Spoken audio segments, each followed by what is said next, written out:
Oh, hello. It is such good fortune that I am here today because it was not a guaranteed thing. Oh no, it was not a guaranteed thing. I don't know if you guys have been keeping track of like all of the fun Toronto gossip, but this morning there was like a huge like multi-province internet outage from one of the biggest internet providers in Canada. It was Bell. Bell went to hell. And I honestly thought I wouldn't be able to show up for stream today. Like, if there's no internet, there's no fucking internet. But it all worked out wonderfully. Yes. Oh, Shogun Rommel. Shogun Rommel, are you still here? You were the first one to chat, but I don't know if you're still here. That was like a little while ago. System Sniper says it was me, and I'll push that button again. That's the thing. I was like, somebody pushed the wrong button this morning, and they made the whole internet in Southern Ontario. So like the GTA, I think even like further than that, like people in, I feel like I saw somebody say in Sudbury. I feel like I saw somebody say in London, which is like, London is not part of the GTA. London is like 2 hours away from Toronto. All of them, everyone there, and then also Montreal. Montreal was lost their internet access as well, and I guess I didn't think that those systems would be so. I don't know why. I was like, no. Like, Quebec has its own internet. Quebec has its own internet. It doesn't share our internet here in Ontario, but I guess all roads lead to Rome. I don't know. Anyways, the internet isn't broken today, and I'm here. Whew. Okay, I don't need this. I had turned my little heater on because it was... Guys, it's like the spring chill. It's chilly and it's springy. Ooh, that's right, Hazer. Oh, dumb rat. Who needs the internet anyways?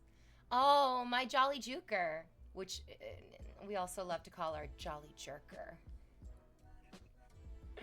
Looking very summery today. I'm trying to get the summer weather to come back. If I just dress like it. If I just dress like it, it'll make it happen, right? That's not how it works. That's not how any of this works. No. And now I will never escape that name. I'm going to think about it every time you say, yes, yeah, you're right. I mean, you can escape it. You just have to go to other streamers. You just can't come to me because I'm always going to call you the Jolly Jerker. It's just such a great name. It's also just such a great name. Is it too late for me to change Invader V? Hello, my awesome sauce. Hello, awesome sauce. Are you already daydreaming about being pantsless? Because I know I am. We're finally, says Ritus, getting the warm weather, but it's ending tomorrow. God fucking damn it! You plugged your cable in too hard this morning and it took down the internet, didn't you? No, I just thought about releasing that video of my ass jiggling and then the internet said, nope. No ass jiggling. No. I guess I'll just accept it so that I can stay here. That's the right choice. That's the right choice, my Jolly Jerker. Yes, it is. Official Pixel Rejects says, thoughts on the Maple Leafs. I love cheering. I love cheering. I love a woo! I'm a big fan of yeah! I like yeah! Which is like a little bit different than the first one. I love cheering. And so in that aspect, I'm on board with sports. Like, sign me. I'll go to a sports game with you. Elle, if you ever want somebody to go to a sports game with you because your beautiful wife or your lovely children reject you, I'm down. I will go with you. I love cheering. I love cheering. And I'm sure that the cheering has something to do with what's going on in front of us with the teams involved. But that's none of my business. I'm here to make cheer. I don't really care too much. Like, but then I want to say I don't care about sports. But then I'm like, but I love cheering. So like, of course I care somewhat. I care about something in there. Because the cheering, it comes from the heart. It comes from the heart. I just like to think back to, I think it was 2019, when the Toronto Raptors had a really beautiful fucking lineup. And it was very exciting to be in Toronto and to all of a sudden be like, one of our Torontos, because there's like a talent drain that happens in Canada where the kind of this is so sad. I hate that this is like any facet of reality of the world that I live in. Abdul Aziz, you sick fucking dog. You gift me 30 subs immediately for your sick, disgusting display.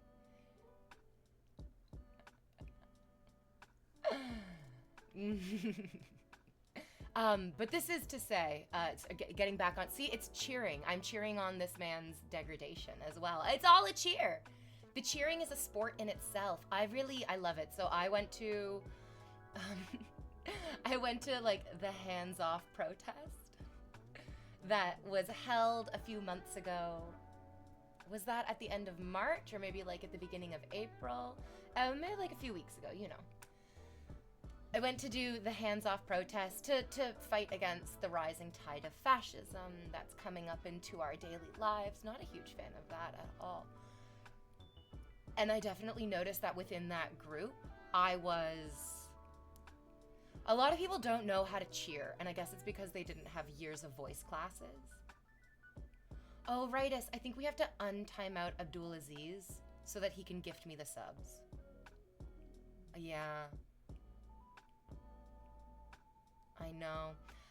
To cheer, to like not hurt your, a lot of people are like, oh, cheering comes from like the face, the throat, the up here. Mm-mm. You have to cheer from down here.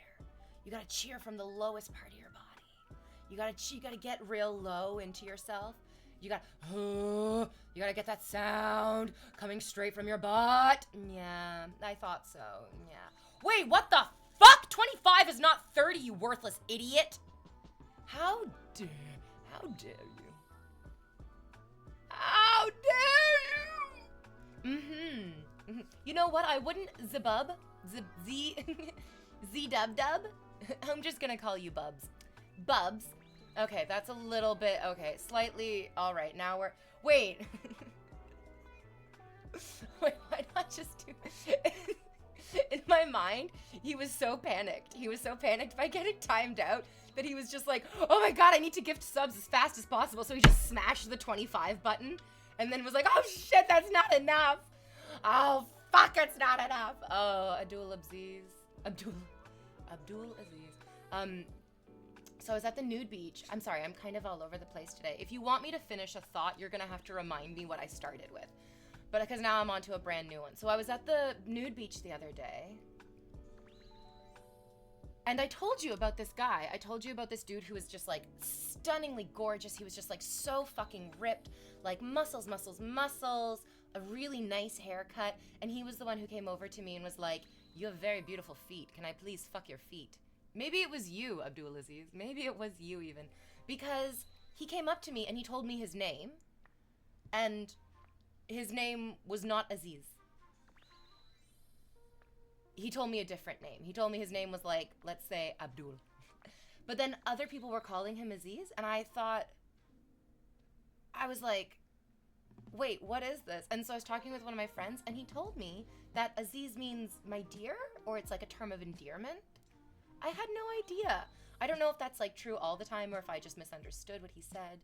But I thought it was so sweet that this guy at the beach introduced himself as like, you can just call me my dear to everyone else. And then to me, he was like, you get my real name. It's very cute. Yeah. I probably should have let him fuck my feet. I probably should have. I just for the experience of dominating a very muscular, handsome man. That's something that I think each and every one of us. I mean, this is the most classic question, and I think each and every one of you is probably going to have the exact same answer as well. If you woke up as a woman tomorrow, what would be the first thing that you do? And there's like a TikTok going around of somebody on the street asking this question of men. And I don't know if they just like edited out the other answers, or if this was the like predominant answer, most men were like, I would go to the nightclub and I would get guys to buy me drinks. Which is hilarious to me. It was all like, I would go to the nightclub and I would get guys to buy me drinks.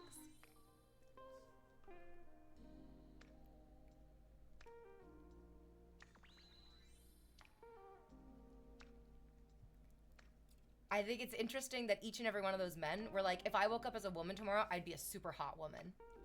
Because I'll be honest with you, even when I go out, I mean, oh, Abdulaziz, you're almost there. 20 more, just 20 more gifted subs, but you don't have to do them right away. We can be patient. I feel like I'm a pretty attractive fucking woman. I mean, you obviously think so. You're here right now with me. Even when I go out dancing and such, I don't drink alcohol, so maybe this will be different now coming up into the future. But before, when I drank alcohol and I like went out dancing, I was mostly just paying for my own drinks. It was like pretty rare actually that a guy would offer to buy me a drink. They mostly just tried to grind on me and dance on me. But now I don't drink alcohol, so it's like, go buy me a ginger ale. On Friday, I actually did that. On Friday, I went out partying. It wasn't necessarily that this guy bought me a drink. It was that this guy and his girlfriend, his beautiful girlfriend, both approached me. And they were like, hey, you are like so sexy. You're so fun. We want to get to know you.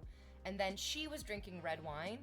And he was like, oh, I'm going to go to the bathroom, which was like right past the bar. And we were on the dance floor together. And she was like, get me another red wine. And I was like, yeah, got me like a ginger ale as well. Oh, puzzle. Oh, sweet puzzle. Guys don't realize that they're no longer a strong man who doesn't get approached by other men with sex in their minds.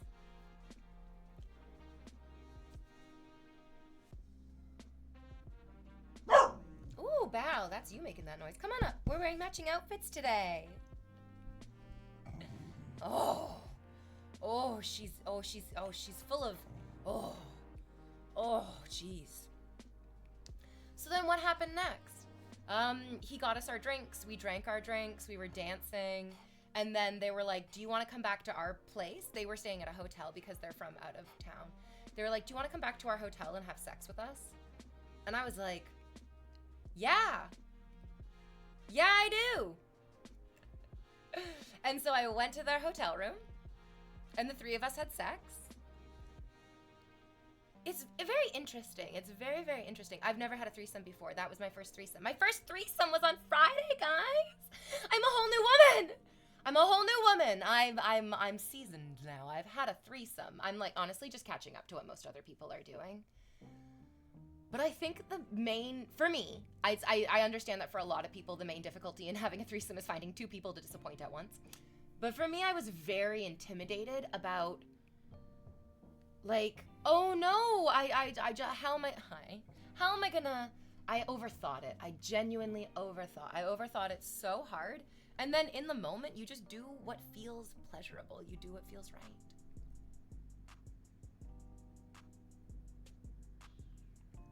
Good to see you. Puzzles? Oh, what a cute doggo. She's so freaking cute. She's so freaking cute. If you swapped genders, do you think you would still be attracted to the same genders? I'm pansexual. I love everyone. I love you if you are non-binary. I love you if you are trans. I love you if you were born cis. I very rarely, I've never felt anything but like a deep attraction just to people, just to every person, men, women, and everybody in between.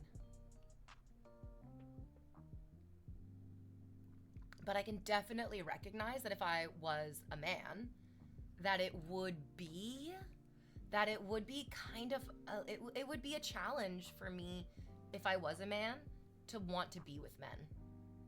I can see that for sure. Yeah, it's, I was talking about this when we were at the club before we went to the hotel room with like another woman, another couple who approached us. And the woman was like, I'm mostly straight. She's like, I'm mostly straight, but I can always, like, I forget exactly what she, like, how she described it, but she was like, I'm pretty straight.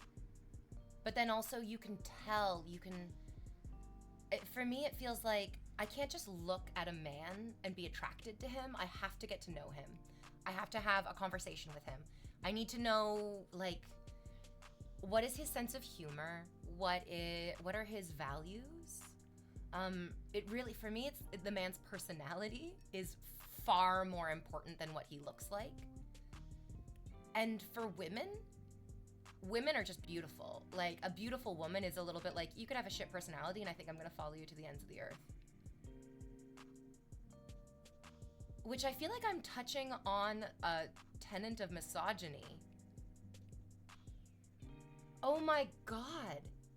Because that makes you so vulnerable. That literally makes you so vulnerable. I could kind of get it why men would have a sense of resentment towards just like women en masse, because we are so beautiful, we are so attractive. It is magical, it is mystifying. It can feel like you can maybe do things that I don't want to do because you got a pretty smile. But with men, there's no, if a man has a pretty smile, I am far more likely to be immediately suspicious of him. That's, yeah, right, it's exactly what I'm saying. That, like, I am much less trusting of men than I am of women. But I see how that can create a resentment because it doesn't even feel like a choice that I'm making. It feels so innate. Do you remember earlier this week when I was like, hey friends, don't forget to subscribe to my channel, gift me some subs, pull your fucking wallet out, trip it upside down, and just throw those bits all over my tight, sexy body. And there was a guy in chat who was like, I don't like being told what to do.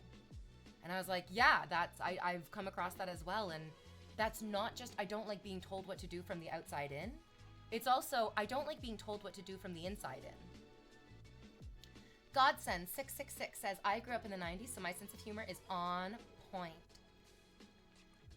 Yeah, because we grew up with good TV shows like Doug and fucking Pepper Ann and Recess.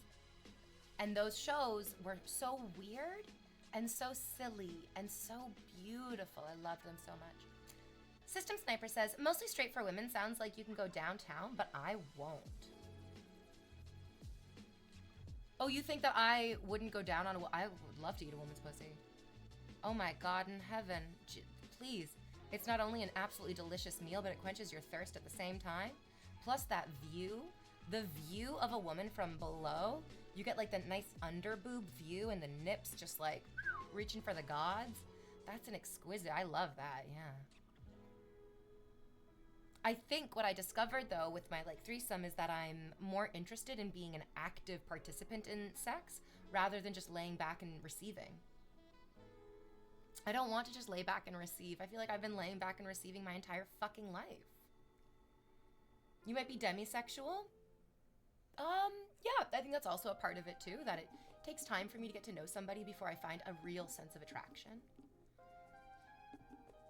Doesn't good looks mirror good personality? Oh my God, no. No. It's quite often the opposite. It is quite often the opposite. Unfortunately, good-looking people are often young.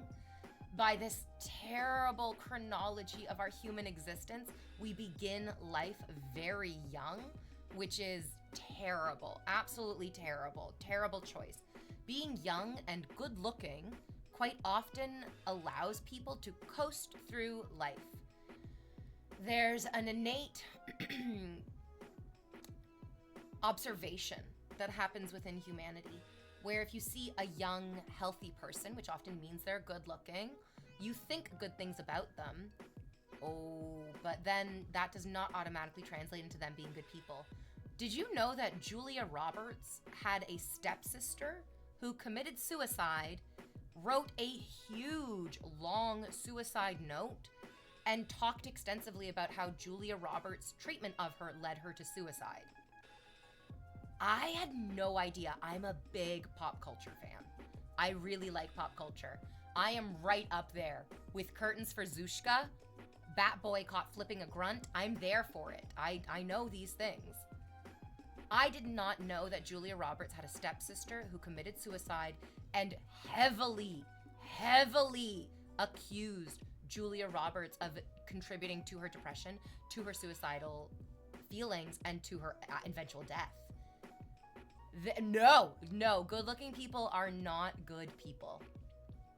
I had not heard about this at all until recently, and it was through a post about like celebrities that you didn't know were mean, and I was like, oh, okay. And when I saw Julia Roberts, I remembered that Julia Roberts was working on a movie, and she fell in love with somebody on the movie, and that man was in a relationship with another woman, and that Julia Roberts was like so rude to this guy's ex-wife, even though she's the one who won, this dude.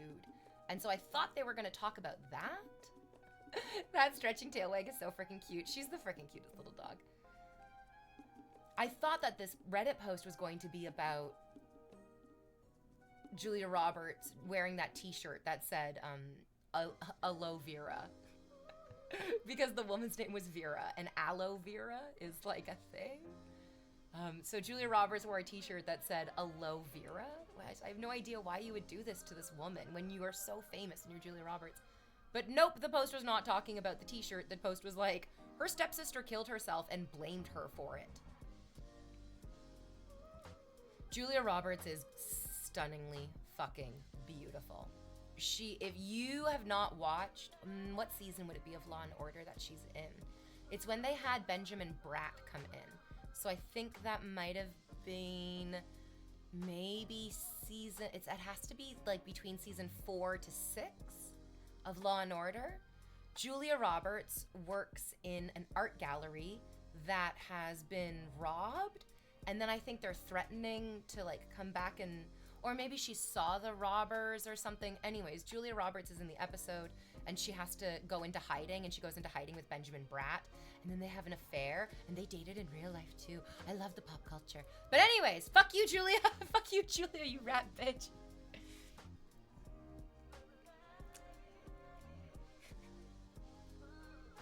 She recently did that movie with Obama, and she must be nice. There's also something that happens where mean people are very rarely mean to everyone. That's the thing about mean people. They're not usually mean to everyone all the time. I think maybe this is like a Star Trek quote, maybe, that the mustache twirling villain is found out very quickly. But villains who cloak their bad deeds in good publicity are much harder to spot. And we also have to recognize this, that all the information that we have about these celebrities, especially celebrities from the past, is very carefully curated and filtered through public relations firms who do like a ton of research on what will play well in the public. What do we need to hide from the public? There's a lot of glamour. And by glamour, I mean like in the magical sense of you are being tricked by what you see. It is not the truth, it is just an angle of reality.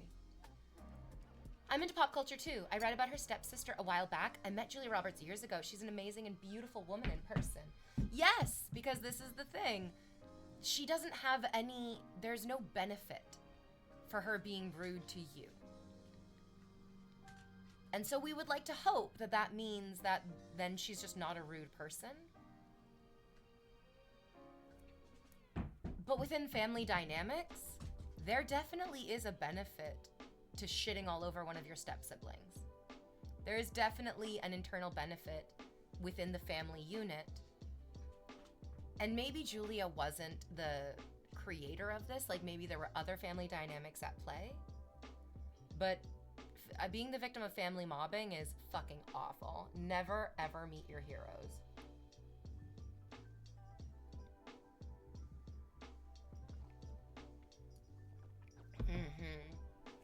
Ooh, talk about never meet your heroes.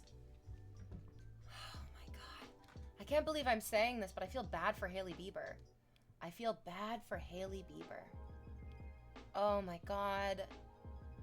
she just did the cover of Vogue magazine, and Justin Bieber tweeted this. It's just like absolutely fucking unhinged. It's so frustrating because I understand the sentiment of Justin's message to Hailey, where he was like, even like everybody is going to doubt your ability. Everyone is going to doubt your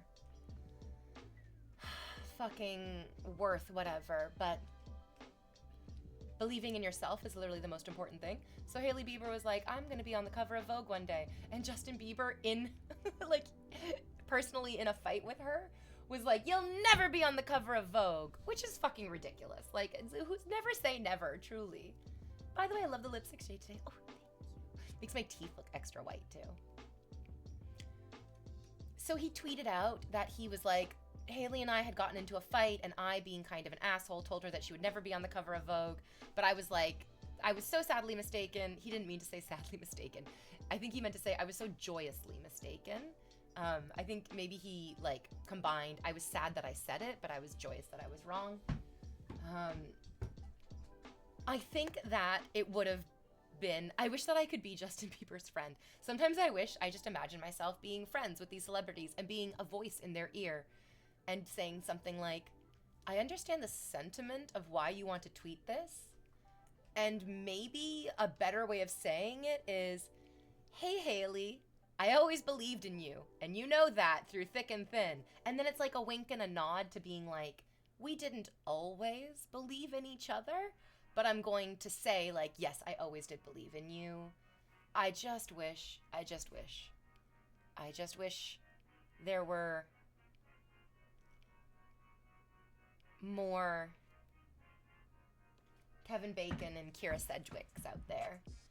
Kevin Bacon and Kira Sedgwick are a wonderful example of like the unity and the happiness in relationships that we should all strive for. She's not a rude or mean person. She went through a lot in family life. I was honored to serve her table in VIP while she was filming in our studio. I feel like you didn't hear anything that I said. And I'm doing the best that I can to listen to you. And I agree with you that she was not rude or mean to you, and that you were honored to serve her table, and that she was like, there's a good incentive to be a good person in public, absolutely. Also, as people get older, they often chill out a little bit, so that's nice too. You, unfortunately, will never be able to convince me that she is not a rude or mean person, because she literally made her own stupid fucking t-shirt to humiliate and embarrass a woman who had lost her husband. I feel like you're not hearing that part. And what I'm trying to explain to you is, people can be individually kind to you and still be a bad person.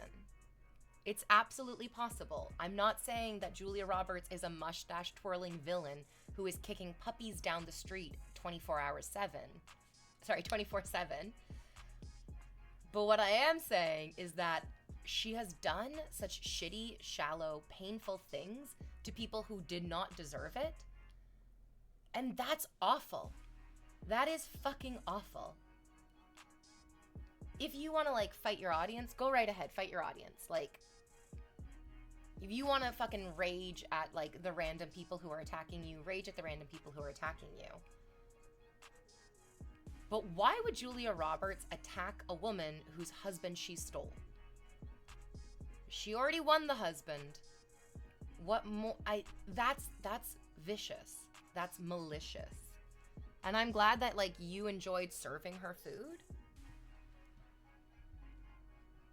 But I mean, one what were you expecting? Did you think that she was gonna like tear your face off and eat it? No. She's just eating a fucking meal. She has no incentive to like show her true colors in that moment. But there was incentive to show her true colors in the moment of breaking up that marriage, making that stupid fucking t-shirt. And then there obviously was a lot of really terrible bad blood through her family life. And then also this idea of like, well, she had a rough family life. No shit, Sherlock, so have all of us. Every single one of us. Nobody was born into the fucking Brady Bunch here. No one has had the good grace to be like, oh yeah, like both my parents were so kind, supportive, wealthy, everything, and all of my siblings really well adjusted, so close knit. Oh, am I amazing? Grandpa and grandma too, everyone great. Like, we all have shitty families, each and every one of us. But imagine you have a shitty family and then you bully one of your siblings into committing suicide. I mean, doesn't that kind of make it seem like Julia was the least victimized of her family because she's alive and a multimillionaire? I will never understand the intense desire to bootlick millionaires. Well, and I guess it's because there's a great section of the internet and like the population at large who are like, well, I one day will be a millionaire and I don't want people to think bad things about me. And dude, I'm not a millionaire. People think shitty things about me all the time. And I'm somehow still going.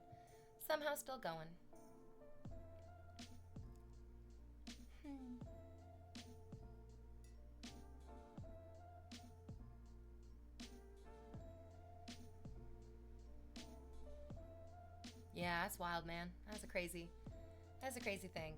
I'm glad that you had a fun time serving her and that she wasn't rude to you. I truly am. I think that's excellent. But also, maybe she was behaving that way because of the people who were around her. Like, if you were serving her table, filming at your studio, then she was obviously working. And I think each and every one of us recognizes that we're a little bit different when we're at work than when we're not. Like, my work self is a little my innie and my outie are not the same person.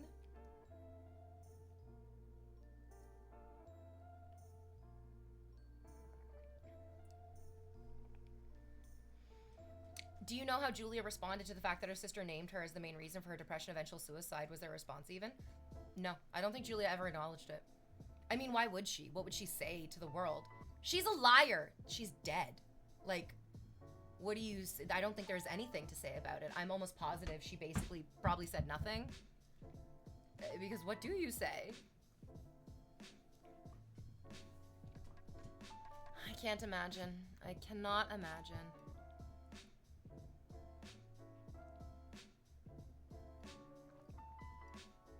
Hi, Val. We're playing Fetch, eh? Go get it. Oh, that was a good throw. That went so far.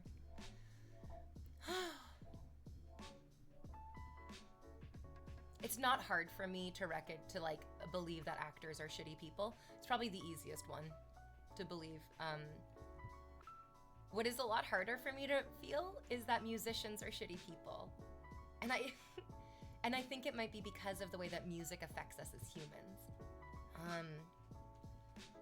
It's like a magic spell. Music is so fucking special to us as humans. And music really settles into our nervous system, like the deepest parts of our nervous system. It touches us. So I was obviously not pleased in 2020. I mean, I've never been a huge Lana Del Rey stan. But I liked some of Lana's music. I didn't listen I didn't go into deep dives of what all the lyrics meant. But I liked the sort of edgy, love is dangerous, I'm on the edge of obliteration because you're loving me type thing. Was so funny.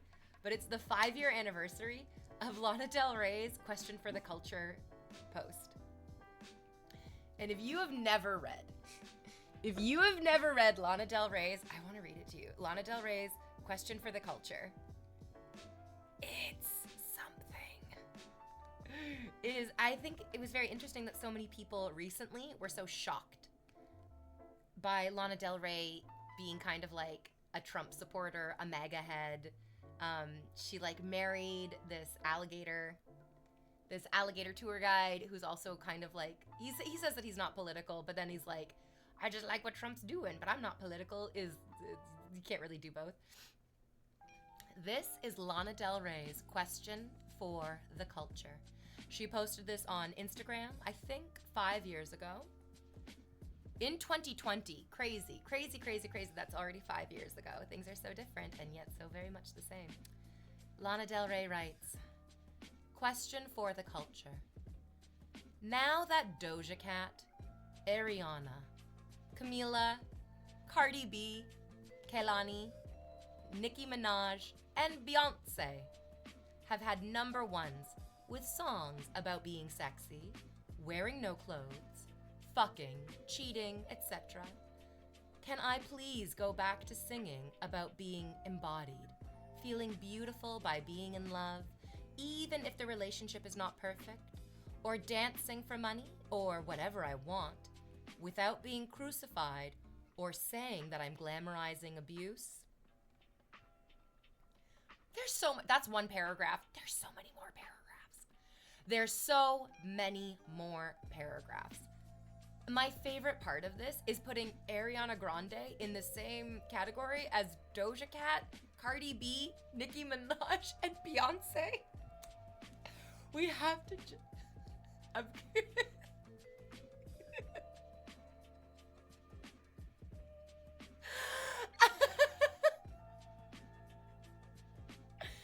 I have to take the next few beats just to laugh.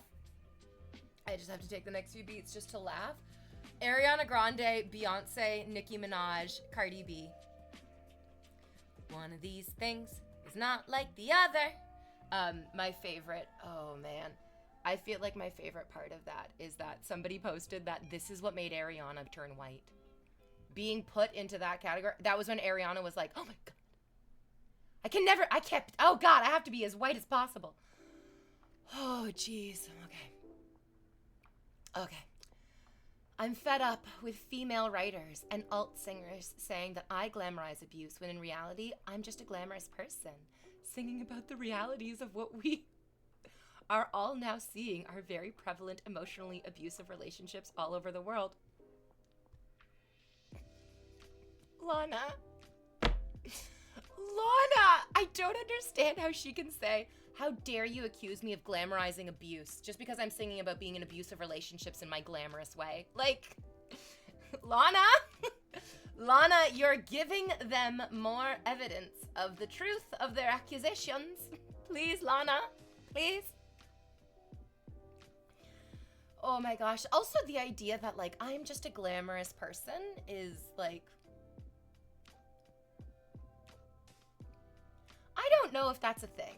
I don't know if I'm just like a naturally glamorous person. That doesn't make any sense to me because glamorousness is, I feel almost 100% sure that glamorousness is the antithesis of naturalness.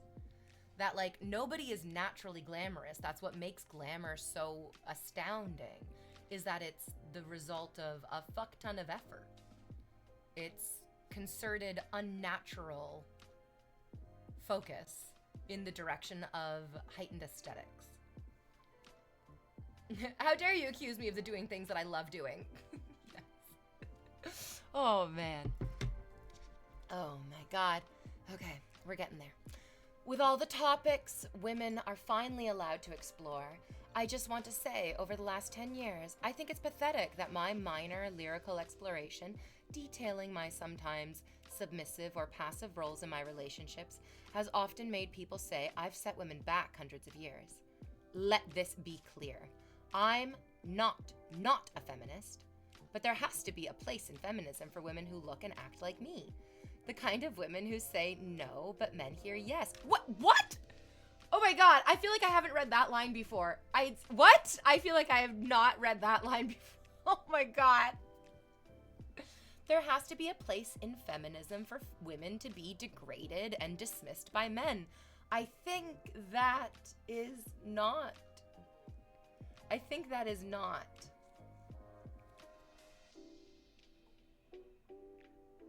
Yeah, I don't think so. Oh, that one, that sticks out to me. There you go. I feel like I just skipped over that line every time I've read this. The kind of women who are slated mercilessly rather, for being their authentic, delicate selves. Wait a minute, so are you glamorous, which is over-the-top aesthetic, or are you delicate, which is understated? and fragile. I'm just like really delicately glamorous. I'm like a soap bubble made of crystal. Is it too late to change my username? I want to be Crystal Soap Bubble. The kind of women who get their own stories and voices taken away from them by stronger women or by men who hate women. I love that part. I love that part where she's equating like violent misogynistic men to strong women. They're basically the exact same thing, guys. Yeah. Because they both are getting upset. I've been honest and optimistic about the challenging relationships I've had. Newsflash, that's just how it is for many women. And that was sadly my experience up until the point that those records were made. So I just want to say, it's been a long 10 years of bullshit reviews, up until recently, and I've learned a lot from them. But I also feel it really paved the way for other women to stop putting on a happy face and to just be able to say whatever the hell they wanted to in their music. Unlike my experience, where if I even expressed a note of sadness in my first 2 records, I was deemed literally hysterical as though it was literally the 1920s. Anyways, none of this has anything to do about much, but, oh wait, where's the last part of it? Oh, there's one more paragraph that is also there. I'm confused, there are too many contradictions. Hey pup, oh, did you just come and just curl up right here next to me? Okay, good girl. Oh, I love it. I love it. It's interesting though, because a lot of her what she's saying is not pardon me. Her feelings, I can understand. I can definitely understand her feelings. If you're a musician and you sing about anything, if you sing about being happy, people will accuse you of being naive. If you sing about being sad, people will accuse you of being like an old bitter maid. There basically is no winning. There is no way to win, absolutely.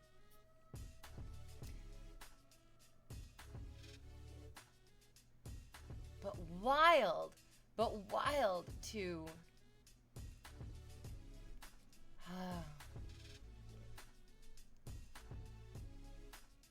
to write it all out. Such a happy dog. Oh, she is such a happy dog. Matching today with our cute little red bits. Yeah. Hey, what's good? What's good? Are you sad that I stopped petting you? I'll keep petting you. Absolutely. Oh, goodness gracious. Question for the culture. Oh, yeah.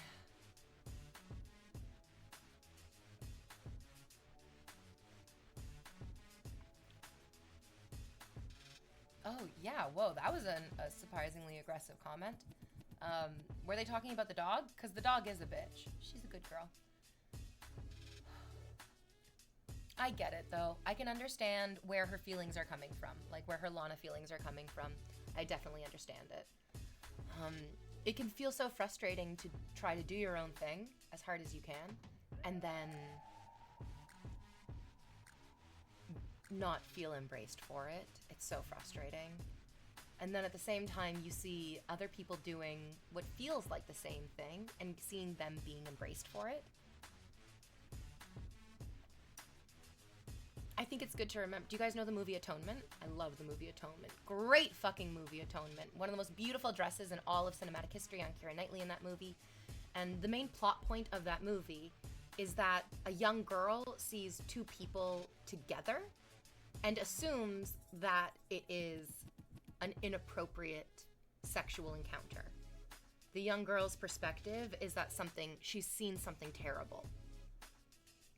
Even though the reality of the situation is that she was seeing 2 consenting adults just like having a fun time together. It wasn't presented that way to her, and so she couldn't see it for what it really was. And I think that's like a little bit of what happens with a lot of content creators, with musicians, with other artists. You can see somebody else behaving in the way that you have a perspective on, and you can't see it from any other perspective, even though it might be, a little bit different than what you think.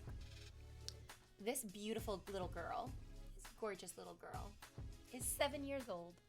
You're 7 years, lucky 7 years old. It's so crazy to me that she's already 7. His eyelashes going for a journey. Everybody thinks she's a little boy dog, and it's because she has this like mustache, this little goatee right here, I think. You look like a handsome little boy. You look like such a handsome little man. Something about her just looks so much like a boy. I don't exactly understand it either, but she's a girl. She's a beautiful little girl. So don't worry about it, Annie Lex. You're all good. You're not the first person to do it, nor will you be the last person. Even today, like, we'll probably go to the park later if it's not raining, and somebody will be like, what a handsome little man. Also, a lot of artists fail the first rule of the internet publicity, which is that you should not read the comment section. Oh, yeah.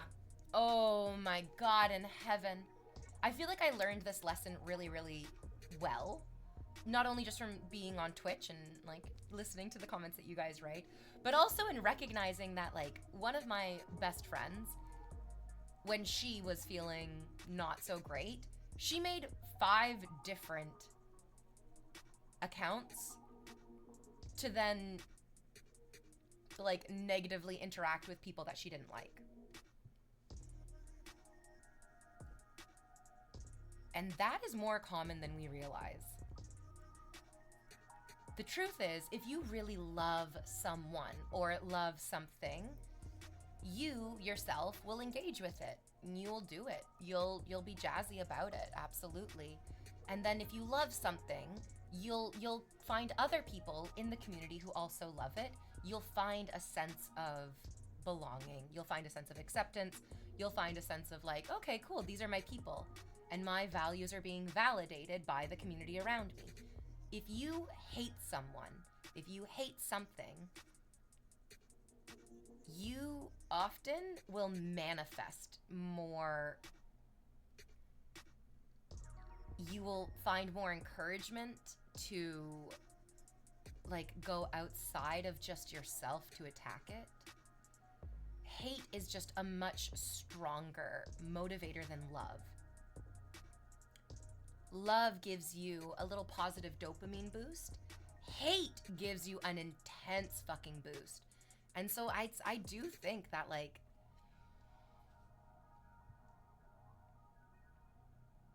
on my Instagram, quite often the nice comments will get like 1 or 2, 3, 4 likes, whatever, upvotes, likes, however you want to call them.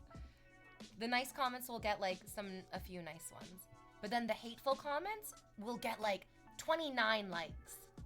And I don't think it's actually 29 people who are liking it. I think it's probably also 2 or 3 people who have 5 or 6 separate accounts going through each of them and being like, I'm gonna like this comment so that it looks like there's 25 people who hate you rather than just the 3 who are trying to make themselves feel bigger and better.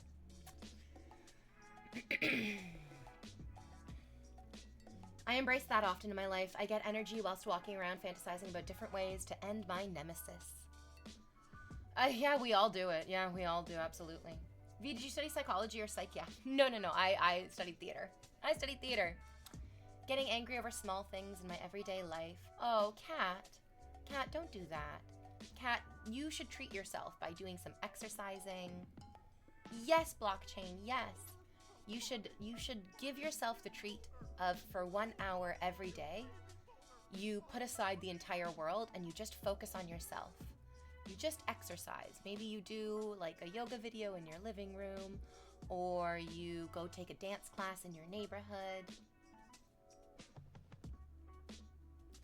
It is impossible for us to stop hating the things that we dislike.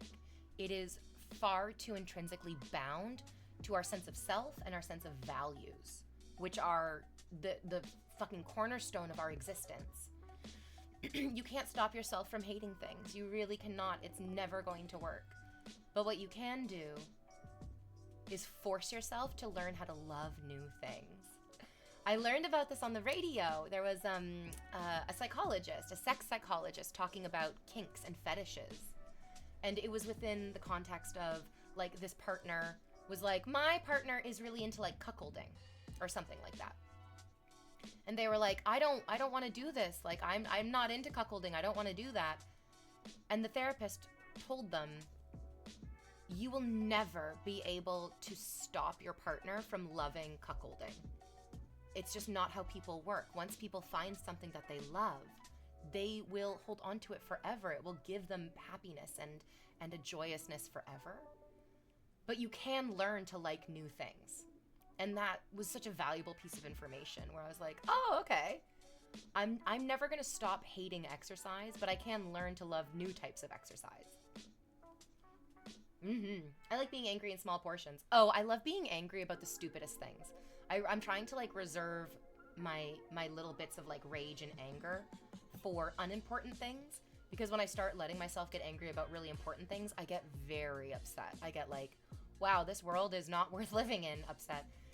So yesterday, speaking of like getting, you guys, the kids are not all right. The kids are not all right. No, they are not.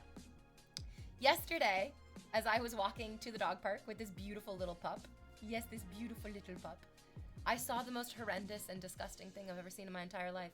I saw a child eating candy, walking down the street, drop one of the candies, pick it up off the ground after it had only been there for less than 1 second, and throw the candy in the garbage. I was so shocked. I cannot believe it.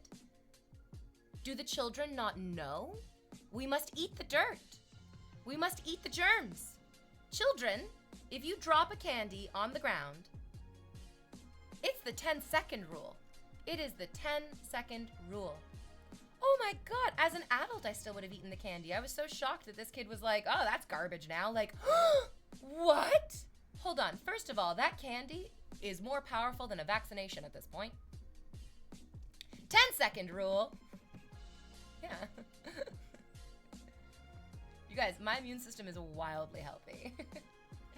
No, also just like kids are raised so different now. Kids are really raised to be like, germs are so bad for you. Germs will kill you. Like, and I'm thinking about it too. And I'm like, that kid looked to be about 8 years old, which means he spent over half of his life living in like pandemic, post-pandemic world. I'm sure he's just like absolutely fucking terrified of any germs, which is so sad because there's a lot of good germs. Yeah. It's why I kiss my dog on the mouth every day. We help keep each other's immune systems nice and strong. Yo, you are not wrong. Oh, sorry. Kat says, oh, wait. Blockchain asked, I do Canadian log lifts by the lake. Yo, that's fucking horny, and you should send me videos of that. Kat says, it's just one emotion, one of the broad spectrum of human emotions. I don't want to chase just a few. Oh, that's good, too. That's good, too. Do you ever get legitimately angry on stream and vent out? I did once, and then never again. Now it's all just manufactured rage for your entertainment. Yeah, I would have eaten the candy too. You blow off the dust because I hate the texture, but the candy's good. It was like a Sour Patch Kid. So it was covered in like salt not salt. It was covered in like ascorbic acid. The dog's eyes look more human than your eyes. Smells ugly? Yes. I know. She has devastatingly human eyes. Like terrifyingly human eyes. She's got little people. Hi, people. Hi, people eyes. Oh, but she's such a little bear. She's such a little bear. Are you my sweet little bear? She's a little bear. It's strange and I don't like it. You don't like my dog's human eyes?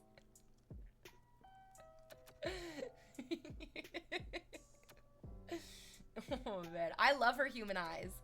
She's a very thoughtful dog. Which I think is absolutely freaking adorable. That kid's a moron. Wait, the kid who says that they don't like my dog's eyes, or the kid who didn't eat the candy? Or just all kids? I work in a kitchen. I've taught my colleagues 2 important things: that you can microwave metal and the 5-second rule. There are some microwaves that will allow you to put metal in them. I was really shocked when I went up to my cottage. And I opened the microwave, and there was a metal rack in the microwave. My dog's just here like, are you petting me or are you talking with your hands? I was like, what the fuck? And then I Googled it, and there are some microwaves that you can put metal in, and there's others that you definitely cannot. Oh, sorry, I have a delay, says Jack Rimble. That's okay, Jack. The pandemic must have changed dogs' lives. I definitely noticed that my dog developed a little bit of separation anxiety around the pandemic, where she used to be really cool with me like going out and it was totally fine. And then since the pandemic, she gets like a little bit worried when I go out, which I think is pretty fair, yeah. Yeah, I trust your word, but I'm not gonna try it. No, you shouldn't put metal in your microwave. But if you're going to buy a new microwave, you can look up microwaves that allow metal. Wait, what? Any microwave, says Kat. Whoa. The microwave generates a current in the metal. In a sphere, it evens out. Put a fork in different points, get different voltages, and sparks happen. Wait, Kat. I don't know. I shoot ads for some of those microwaves, convection cookers, and they exist. Yeah. But wait, I don't know if I'm on board with Kat saying you can put any metal in. I mean, also, why? Like, for what reason are we putting a fork in? I don't need the fork to be heated up. I want my fucking macaroni warm. You can try it. A spoon is fine, but a fork isn't.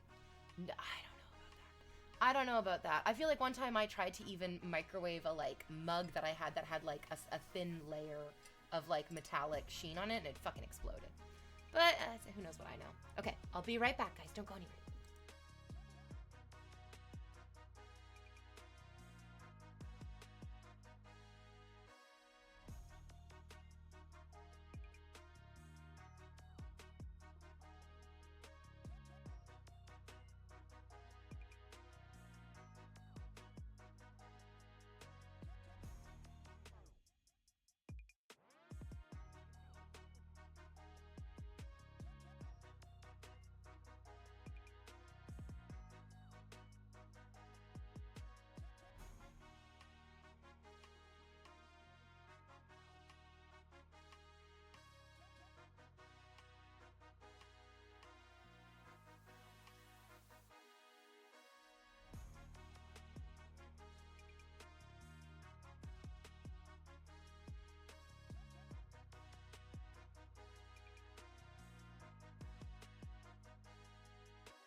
did it.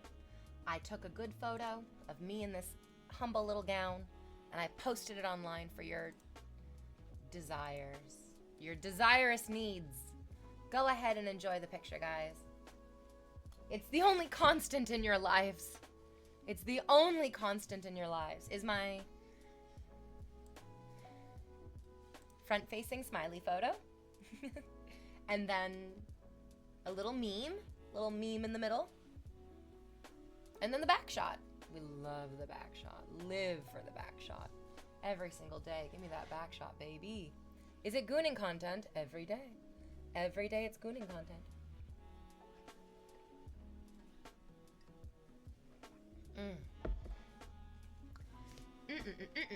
That tea is almost done, but not quite just yet. I switched my phone case because I wanted it to kind of match my outfit a little bit more. This one has chickens on it. Look at these cute little chickens. Oh no, don't notice how I need to go get a manicure. My nails are so grown out. But also, I know this sounds very, very inappropriate. I shouldn't say it out loud. I kind of like the way that it looks when it grows out a little bit. I love having the little half moon of my cuticle showing. I don't know why I like it. I remember the first time I saw my friend get her nails done. She had them done in blue, and they had grown out like about as far as mine have grown out. And I was like, I like it. I like it. I like the way it looks. And she was like, no, you don't. She told me I was wrong. And I've never heard anything since then to the contrary. It's a great photo. Also a great meme. It's good, right? That's a good meme. Keep going. Keep going. Really speaks to the heart of my audience, absolutely.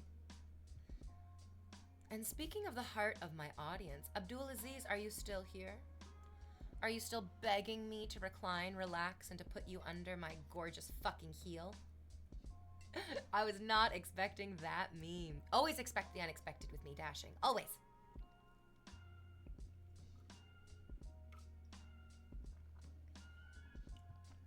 I had to go deep into my archives of saved meme images because I was like, I need to find something that's overall kind of pale, but then with a little pop of red in it. And the anime girl's hair is pale white almost, and the text is kind of red, so it matched just perfectly.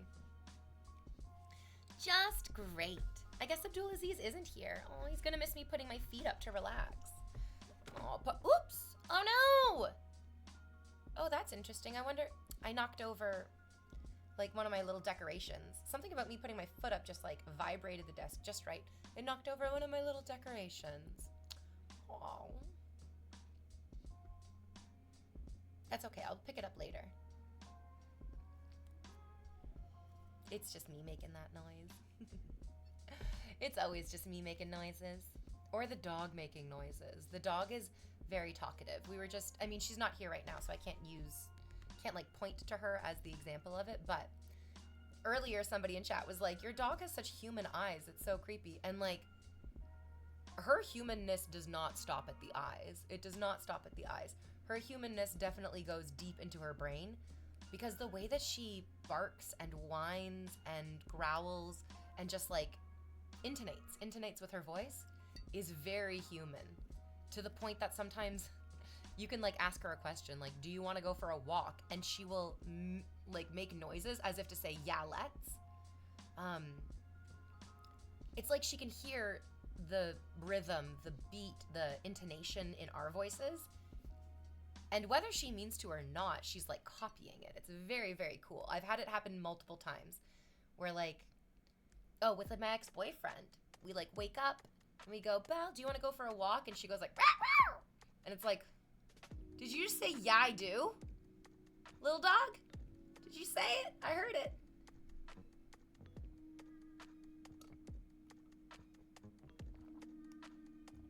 Kenna's got that just high-pitched talk whine sound.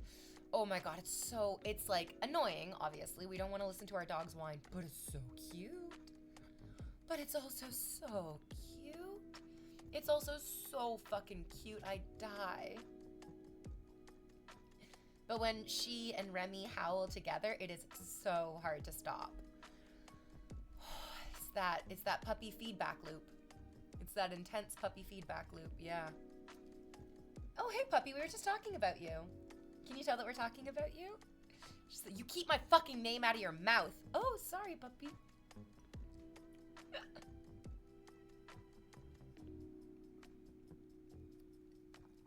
I got my fingernails and my toenails painted about the same time.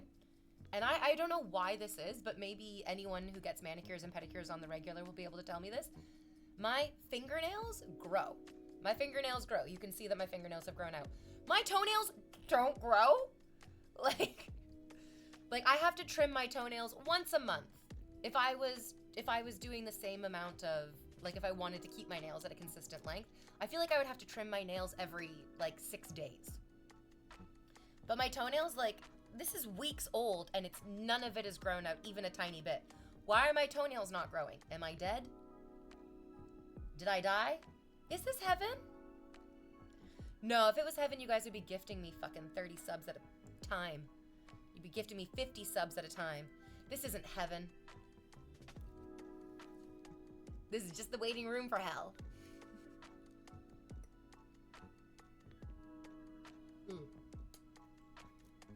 Ugh. It's never enough tea. It's a full liter of tea, maybe even a little bit more than a full liter of tea, and it's never enough tea. I want more. I immediately want more. Ooh, maybe I can turn the heater on, and then that will give me a warming sensation, not necessitated by the hot liquid.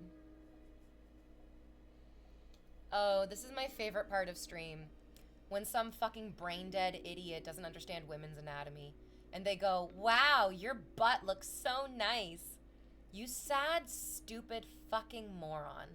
These are my thighs. I'm sitting on my butt. You can't see my butt because it's directly underneath me. If you had x-ray vision and you could see through my thighs, maybe then you could see it, but you're literally just looking at the bottom part of my thighs and getting yourself worked up in your own stupid fucking way. This is why you need to start gifting me subs. It's not because, I don't know, I'm entitled to your money or I deserve it. It's because these fucking morons need to learn to shut their goddamn mouths, and the only way they're gonna do that is if you make me happy enough to distract them. I don't make the rules. I just try to obey them. Yeah. Oh my god, I can see the underside of a woman's legs. Truly, these are buttocks. Fucking idiots. Stupid fucking idiots. That's right, Joey. That's a good boy, Joey. What a good little kangaroo baby you are. But also, how cute are kangaroo babies? Yeah! Poopy Pee-Pee Man got one. What a great username. What an amazing username, Mr. Poopy Pee-Pee Man. Have you seen The Goodbye Man? I don't know, do you know where this meme came from? Was it because the poster was like yellow and brownish? Oh, Petrichor. You know what's so funny? I was just thinking of that username. Well, I was thinking of the word Petrichor this morning because it's raining in Toronto today. And when I took my dog for a walk this morning, I was like, oh yeah, it smells like it's raining. It smells like it's gonna rain, smells like it's raining. Anyways, The Goodbye Man is a B-list horror movie that's actually one of my favorites. I really like it because the premise is incredibly simple, but the execution was thoughtful and I think pretty well done. The premise of the movie is that if you think about the Goodbye Man, he will kill you. And so there's basically no escape from him. Like there's no way, or maybe it's that like if you think of the Goodbye Man, he makes you kill your family and then yourself, maybe something to that effect. And then other people will hear about the Goodbye Man. But for whatever reason, somebody online took the poster for the movie of the Goodbye Man and changed it to the Poo Poo Pee Pee Man. I have no idea why it's so funny. I have no clue why it like is so funny, but it is, and it always has been. I don't get it. I never will. Isn't that also a stand ability in JoJo Part 8? I don't... Jesus, Ritus, you would know better than I. I feel like my brain is too full of so many other things, like my sexual arousal towards the cartoon characters, for me to remember any specifics about any character. I'm like, if it's not Euro Zappelli's tight fucking ass banging my brains out, I don't know what it is. I don't know what it is.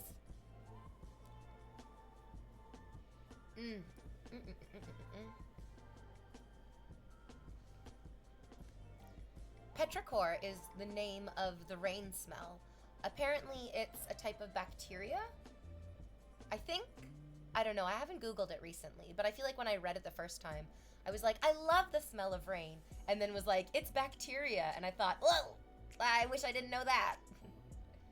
Ooh, I could have gone without knowing that little bit. I've not read the manga, but I've heard of it through videos. Oh, interesting. Jack Grimble, write us, what is your stand name? The Banhammer. That makes sense. That sounds pretty right. Oh, we found the ball. You found the tennis ball. Does that mean that we're playing fetch again? If you want to play fetch, you have to bring it here. You know the rules, my love. You have to bring it here. Good girl. It's a good dog. I love the way she throws it with her little... So sassy. Such a sassy little dog. Oh, I don't think I like this chatter. He said, I'd like your clothes you wear yesterday.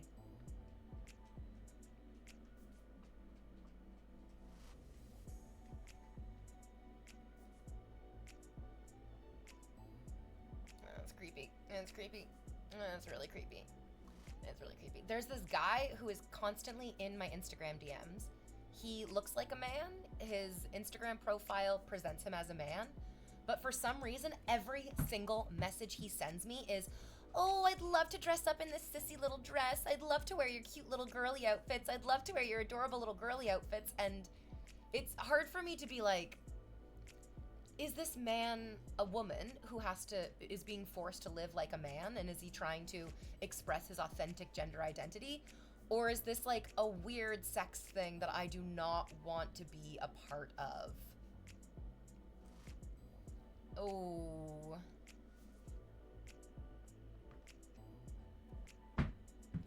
Yes, Ritus. Exactly. So I think what you meant to say was, I liked the outfit that you were wearing yesterday. That's the normal thing to say. Absolutely. Sorry, I'm German. I mean, if anything, that means you should be more polite. Oof. Yeah, I don't really understand how to navigate a lot of people's like individual desires or individual interactions. A lot of it to me just feels like this should have been an inside thought. I don't know why you're telling me this.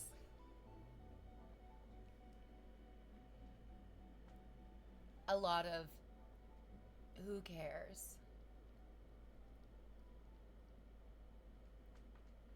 It would never occur to me to talk to somebody in that way because I guess being on the receiving end of it so often, I can recognize how uncomfortable and fucking weird it is.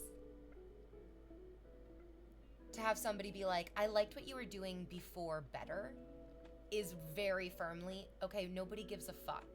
I'm doing this now. And if you don't like this, then you can just move on to something else that you like. Or like, if you liked the outfit that I was wearing yesterday better than today, well, boy howdy, do I have some good news for you about the VODs.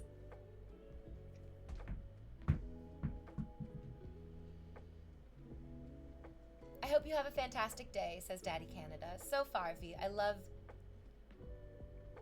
the dress as well. It gives off summer vibes. Yeah.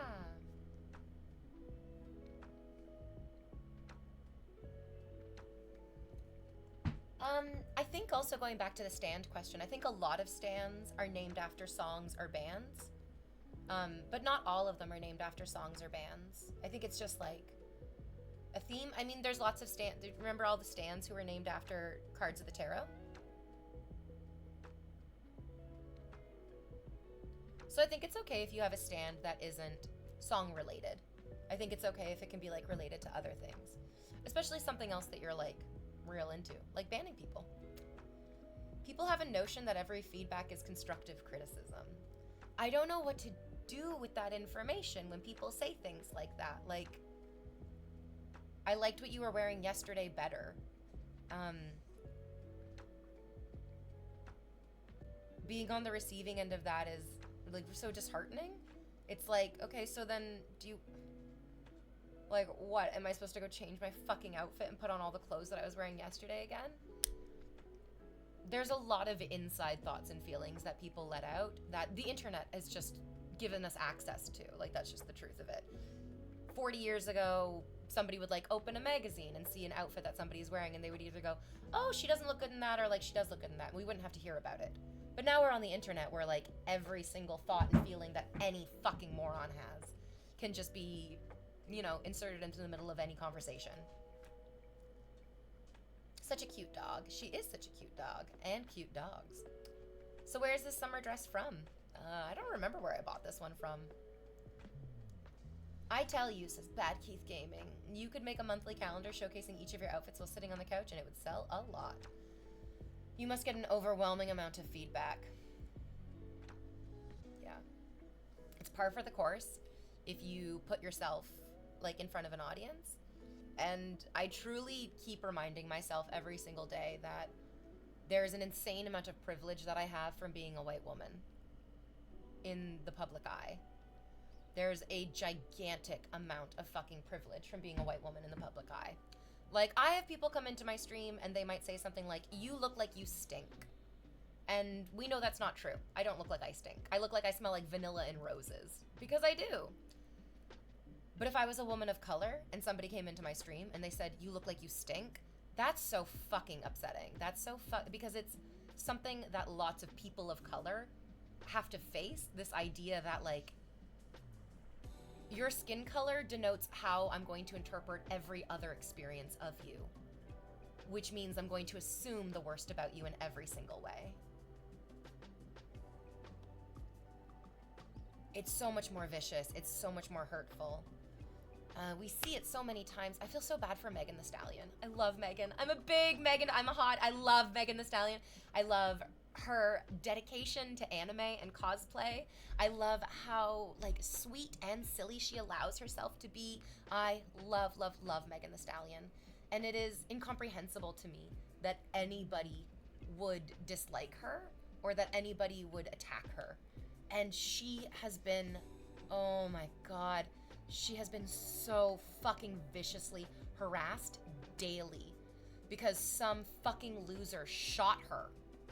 Can you imagine you are the victim of a heinous, violent fucking crime, and then you basically never get to escape people saying, you're lying, you're making it up, it's not real, it wasn't that bad, he didn't do it, you're not being truthful. Like,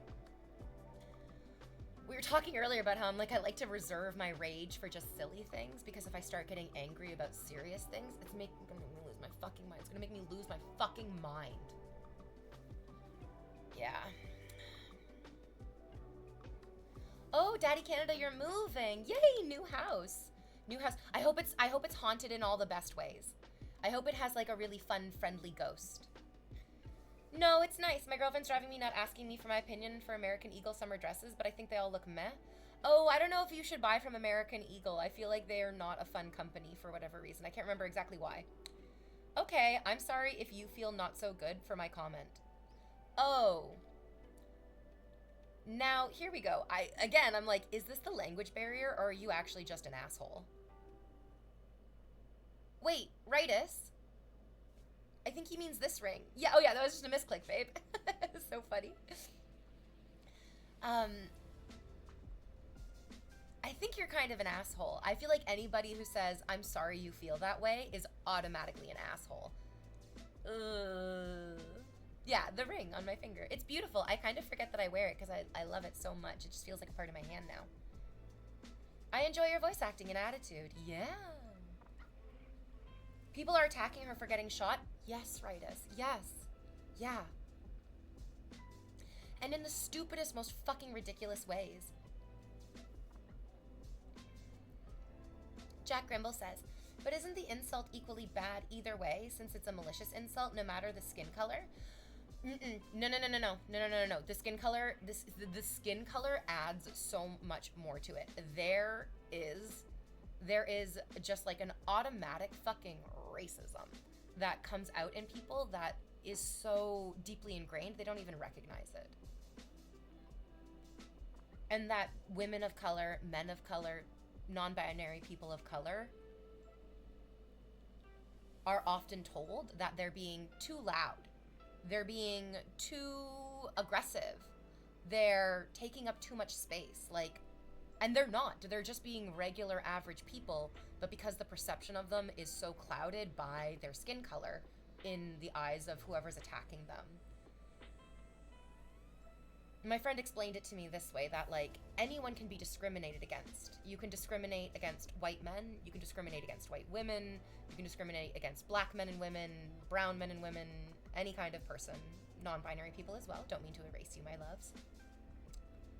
Discrimination is universal, but racism is a very specific type of discrimination that has a solid historic context.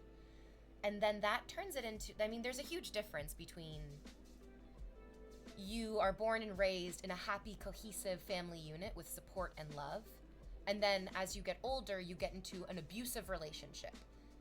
That is devastating. That is awful. For me, that feels equivalent to like being a white woman and being harassed, where there was a lot of privilege that I had growing up that I didn't have to embody, a lot of negativity that didn't land onto me because I was insulated by my skin color.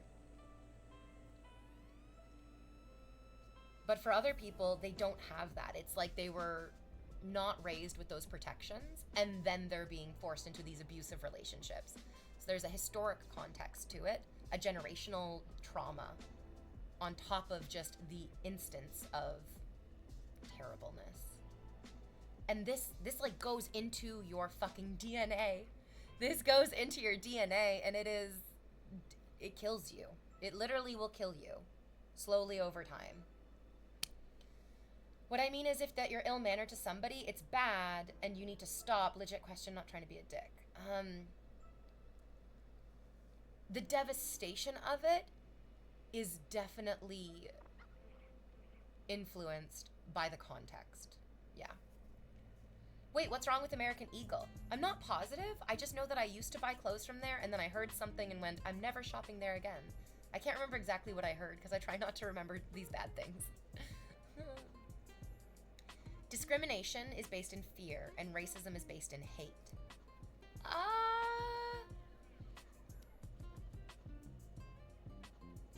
I mean, yeah, I think it's both as well. Like, I think racism is very fucking hateful, but I can also recognize that a lot of that hatefulness is based in insecurity and based in fear as well.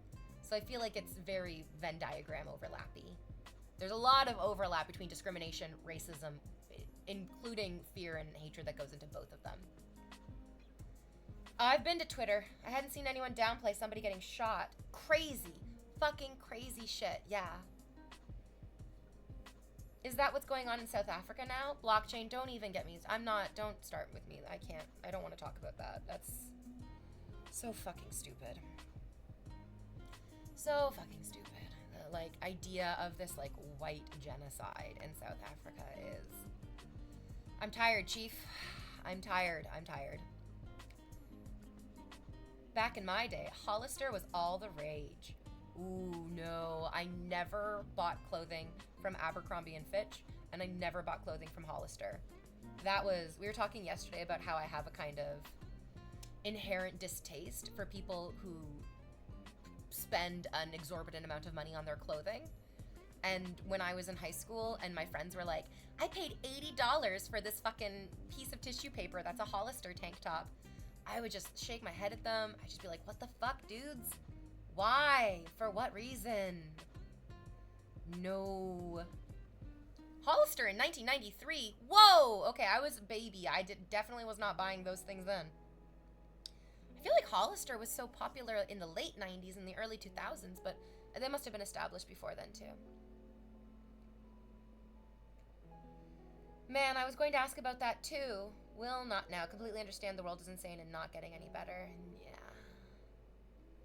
You're a smarty. Only the good vibes. I love Smarties. Like the candy. I love Smarties, the candy. Yeah.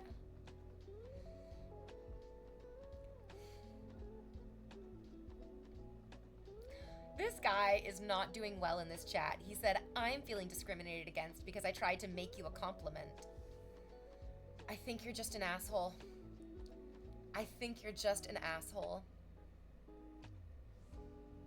Saying I liked your outfit better yesterday is not a compliment. It isn't. I think you're just an asshole.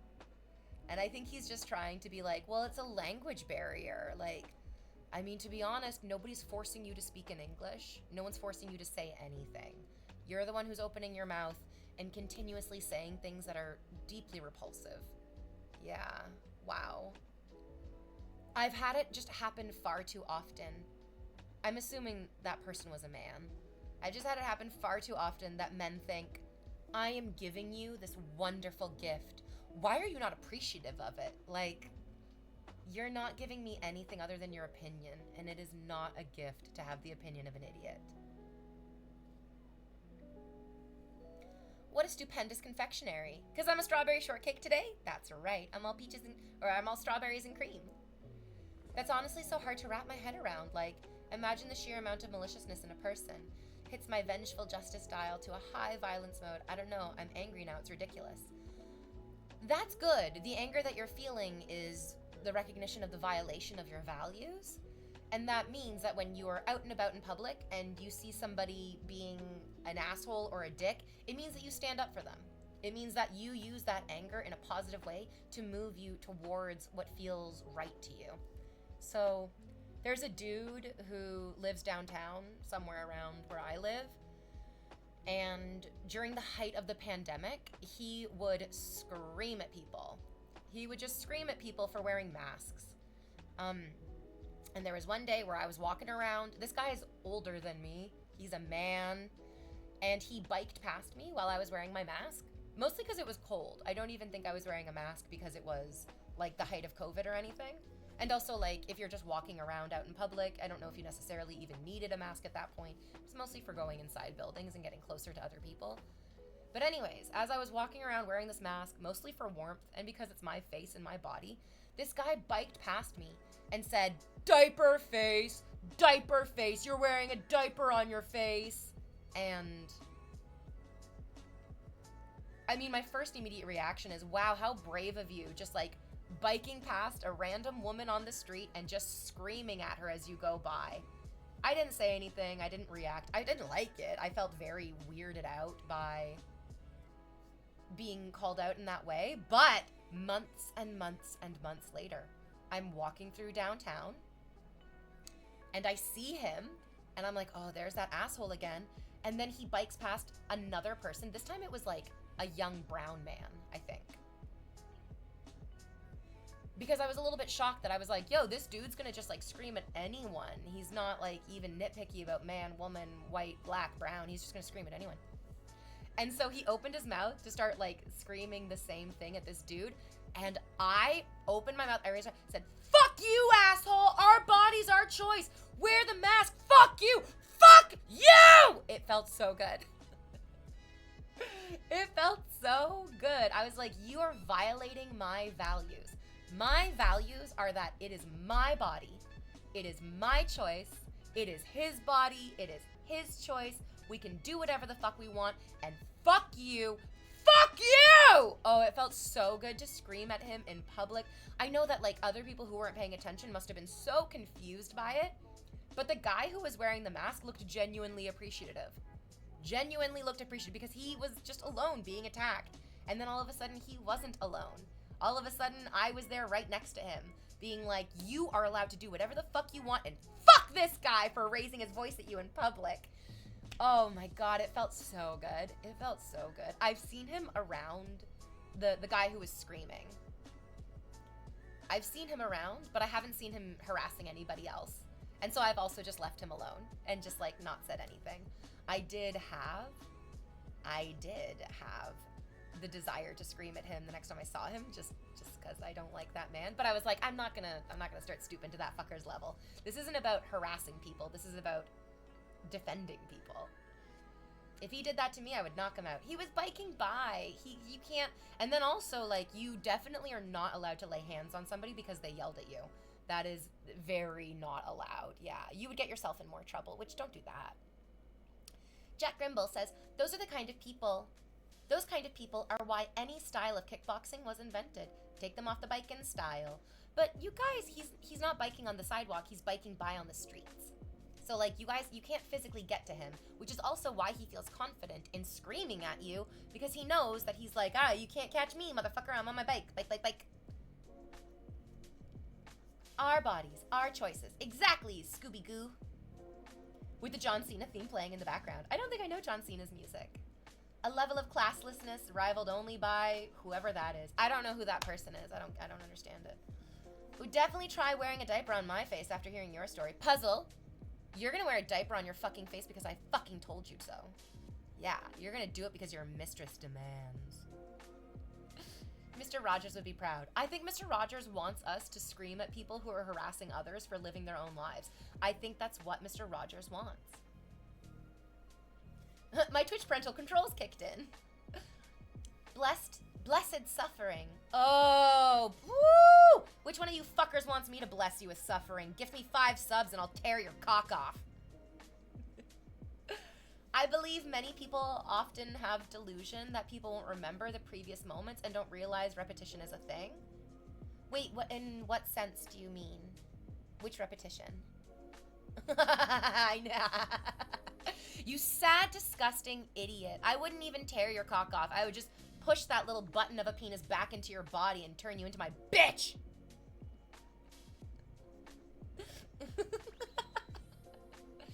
If you scream at people, people will remember if you scream at them. Oh, yeah. It also didn't help that this guy is very, like, visually recognizable. If any of you live in downtown Toronto, you might even recognize him from this description. He often, like, wears all black, and then he has these, like, pops of neon yellow.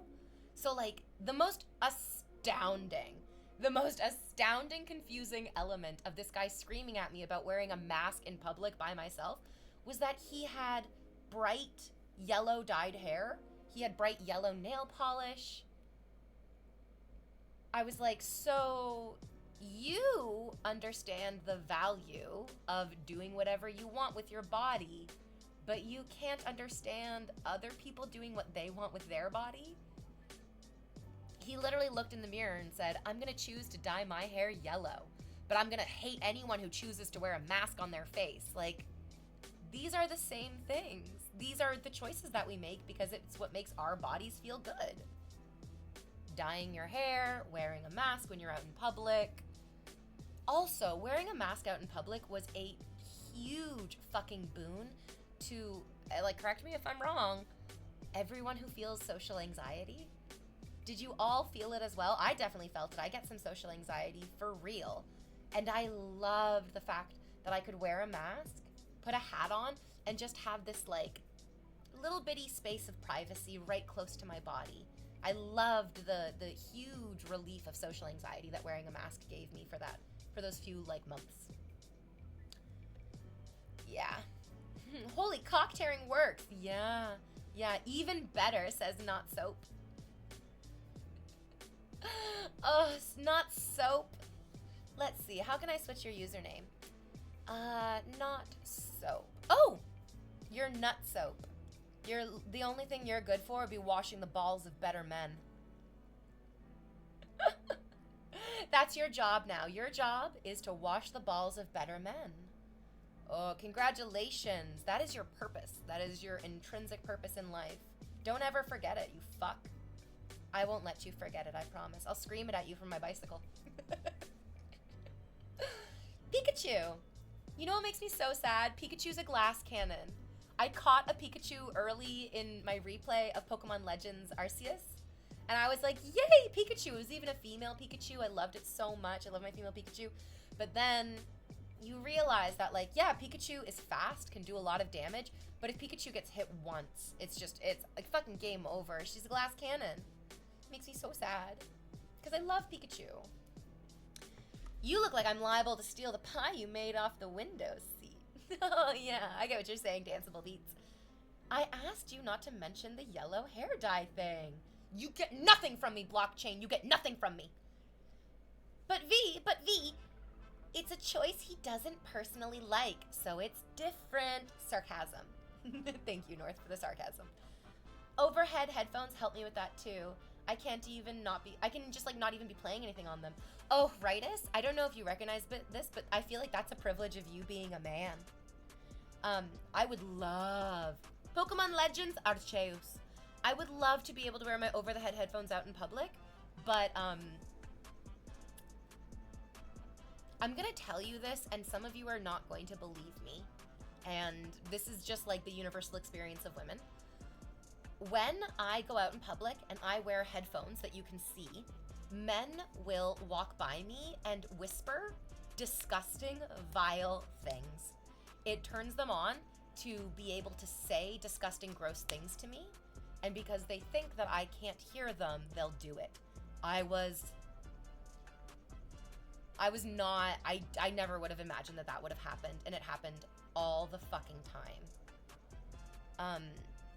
Most often, I tried not to even pay attention to like the things that they were saying, but the tone of voice that they mumble these terrifying, weird things is...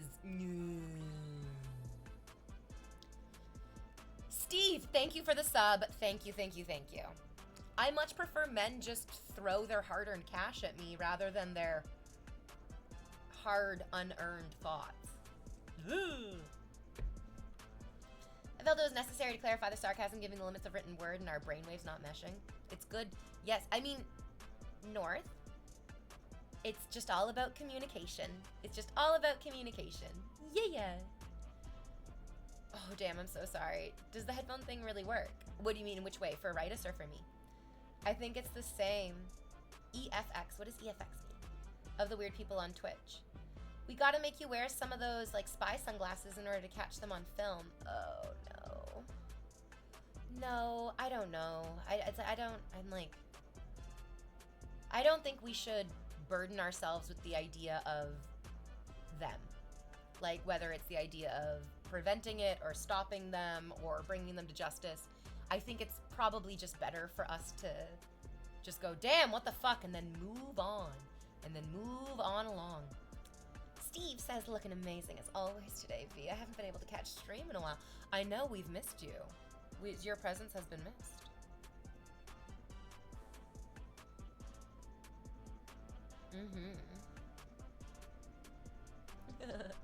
I love that you banned him and now you're talking to him, Rightus. He can't even see what you're saying, my dear.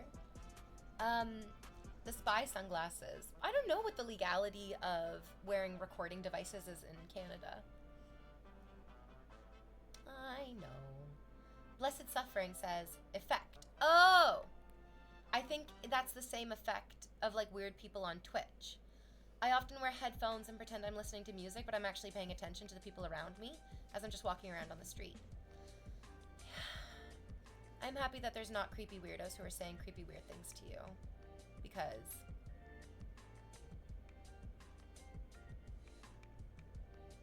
I don't like it. I don't like it. It's creepy and it's weird and I don't like it. It's like Merlin beat Morgan Le Fay by ignoring her and forgetting her. No one probably remembers that show, but I recommend it. Sam Neill, legend.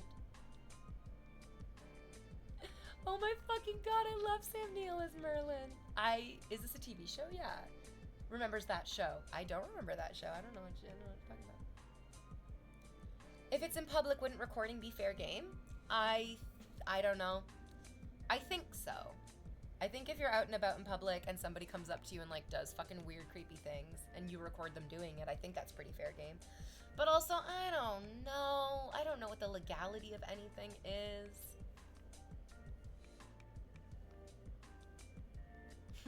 I was just wondering if you would do it again. You sad sack of nut soap. Oh, God. Oh, I can just picture it. Sitting in a grimy puddle, covered in let's say 24 men's scraggly, multicolored pubes just stinking and leaking. Ugh, the nut soap. Disgusting. Absolutely fucking disgusting. Just revolting. The kind of thing that you would put 2 pairs of gloves on. Like one and then a top layer of gloves to pick up and to deal with. You're garbage. You're worse than garbage, because at least some garbage can be recycled, but nut soap? Woof! Straight into the mass grave with you. Cool fact about mythological Merlin. He was actually a dragon, or like something like that originally. Ooh, I also feel like I'm a dragon. I too feel like I am a dragon. Dragging these nuts across your faces. Ayo! It was a miniseries in the late 90s. It was awesome. It featured Helena Bonham Carter and Martin Short. Whoa, some heavy hitters. Hello. Oh, yes, you legend. You know it. He knows it. He knows it. Oh, I was going to make that joke, says Ritus. I got there faster. Yeah, bothering to care for a moment. I'm reading about him. Born of some demon, apparently.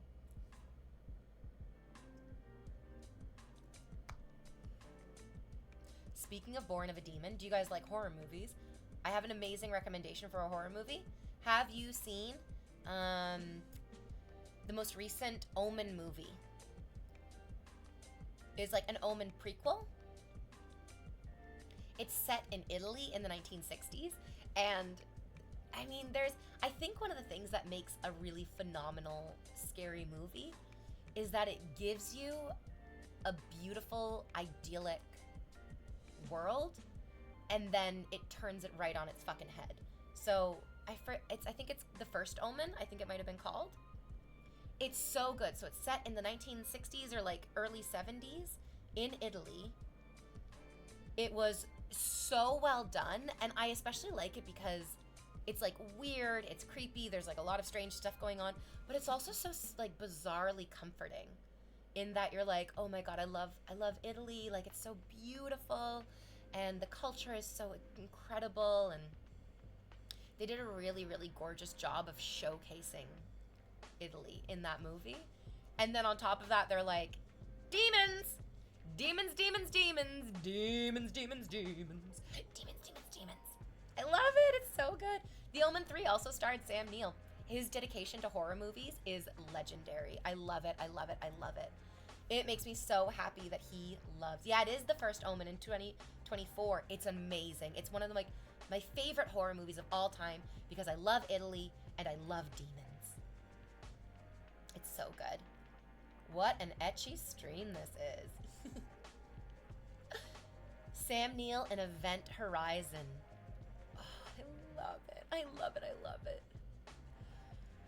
Lawrence Fishburne's character in Event Horizon makes me so happy. I know that I will find true love when I find a man like Lawrence Fishburne from Event Horizon. It is the most necessary and important tropes in a horror movie that you have somebody reacting appropriately. You absolutely have to. You have to have somebody in the movie reacting appropriately to then highlight how inappropriate some of the other people's reactions are. I feel like it really heightens the conflict, not just through the supernatural elements, but also the most necessary conflict between person to person. And Lawrence Fishburne being like, I am going to take the Lewis and Clark to a safe distance, and then I am going to blow this fucking ship into a million tiny pieces.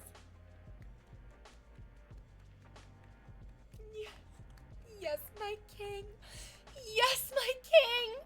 Yes, my king, thank you. Yes, my king, thank you.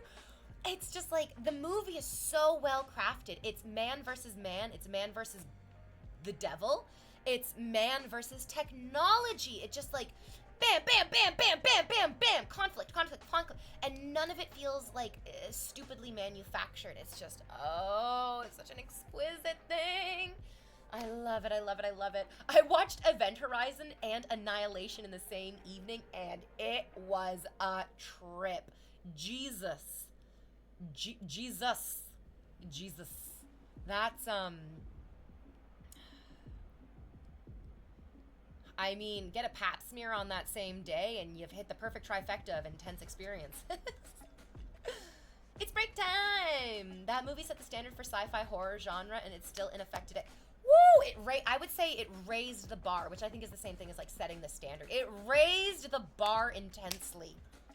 Very intensely. Event Horizon is the only Blu-ray that I own. I own exactly one Blu-ray and it's Event Horizon. He was the only sane one. I don't know, Jolie Richardson's character also was pretty, like, I feel like she was pretty good as well. She was just a little bit more along for the ride. People never love the stable mind of reason, often preferring the extreme characters. But as you say, it's what makes the others, by contrast, more severe. It's so good. It's so juicy. I love it. If you haven't read, I think it's James Vander... No. Who wrote Annihilation? I read Annihilation before I watched the movie.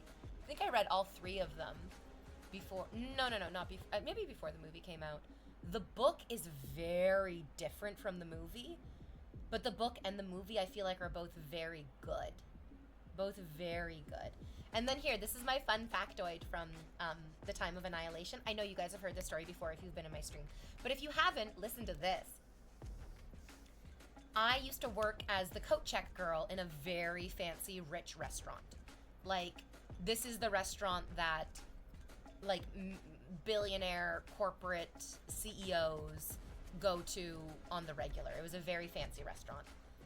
And there was a day where I was working, and this young woman came in who was about my age, and I could just tell right away she was really anxious. Like, her body language seemed anxious, her breathing seemed anxious, and so I was reading Annihilation at that time, rereading it because I enjoyed it so much. It's a very well-written book. It's very cool.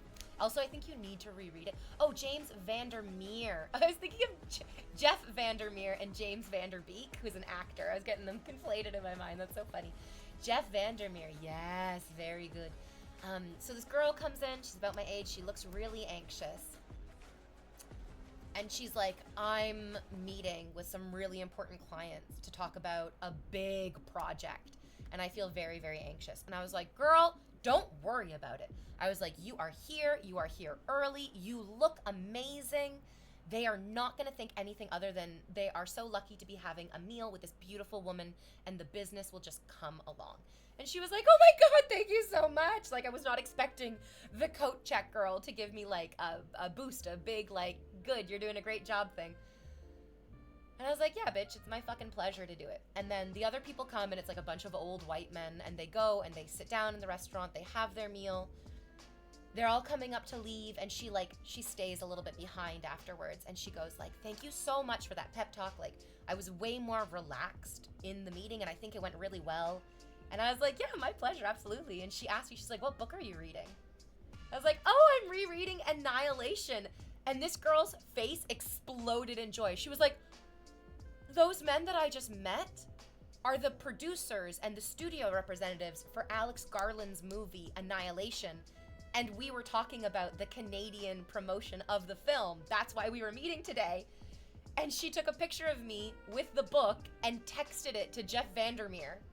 She was like, we know him. I know him. I'm talking with him about how we're going to be marketing his movie in Canada. And she texted a picture of Jeff Vandermeer of me holding the book, being like, I'm reading your book right now. It was so fucking sweet. It made me feel so special. I had even worn a dress that day that kind of looked like the plants in the story because I wanted to match the book. And she was like, your dress even matches the flowers. I was like, I know, I did that on purpose. Oh my God, it felt so good. It felt so good, that that serendipitous coming together. I'll never forget it in my entire life. I can't believe it. It felt too good to be true. But then also, as I'm telling you the story, I'm like, oh, I was rereading the book because the movie was coming out. So like, yeah, it's there. Okay, I'm gonna go take a picture of my butt.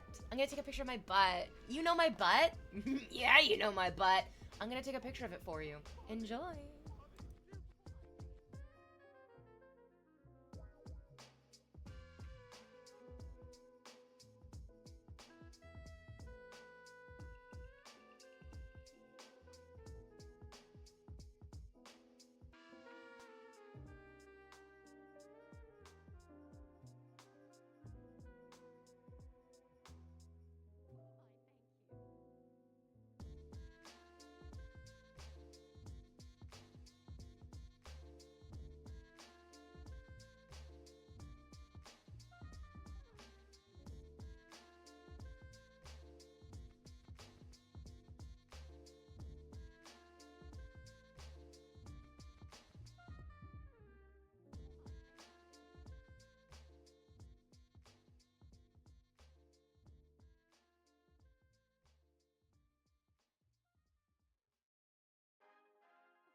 I did it. I took the photo. I posted it for your viewing pleasure. It's a good one. It's a real good one. I also found that ball. That ball was hidden underneath my dresser, and the dog was very upset. The dog was deeply upset by the lack of ball. And so we found another ball for her. Good girl. Yeah, we found another ball for you. There you go. Not soap. How dare you ask me a question without gifting me 5 subs? You're an idiot. And I despise you. Thank God. Thank God someone else decided to subscribe and to distract my ire. That was fast. That was faster than I thought you could gift 5 subs. Oh, I recognize some of those usernames. Oh, fuck. My hair smells amazing. Whoa. Ooh, I just got a big whiff of shampoo. Hello. Thank you for the subs. Thank you for the subs. That's right, Brandon. That's right. 1,000 of those bits is for my right butt cheek, and 1,000 of those bits is for my left butt cheek. But real men gift 5,000 bits for my butthole. Right in the middle. Right there in the just a beautiful, the last guy that I dated off of Tinder. I'm not dating on Tinder anymore. I'm not dating at all anymore. I'm dating myself now. I'm not interested in other people. The last guy that I dated on Tinder, he told me, he was like, I really want to eat your ass. He's like, I just really, really want to eat your ass. I just feel like your ass is the ass that I need to eat your ass.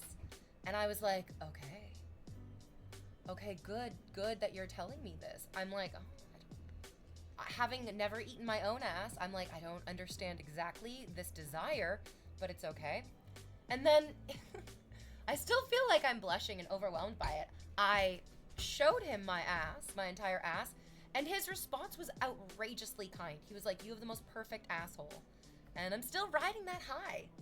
I still am. This is months ago. And he was like, you have the most perfect asshole. I was so happy. I know too much about these guys. I know exactly which guy you're talking about. He really wanted to eat my ass. He told me I had the most perfect asshole he'd ever seen. I was like, oh! I've seen it because I look at myself naked in the mirror. But I'm only ever seeing it from my perspective, which is... I mean, it's... I can't see my own asshole from somebody else's perspective. And so it was very valuable. I found it very, very valuable for him to express to me his perspective on my butthole, because now I have a better appreciation of my anus. I love it. I've been doing so much yoga recently. I've just been like on a real deep exercise kick. And a big part of yoga is breathing. Is breathing in real deep into your body. When I was in theater school, our teachers legitimately for years were like, breathe into your asshole. When you breathe in, you shouldn't think about filling your lungs. When you breathe in, you should think about filling your asshole with air. Visualize it with me right now, guys. Close your eyes. There I am. When your eyes are closed. That's right, because you love me. And then think about visualizing your breath coming all the way through your body, passing down past your stomach, past your belly button, past your fucking gut, and then deep into your anus, and breathe into your anus.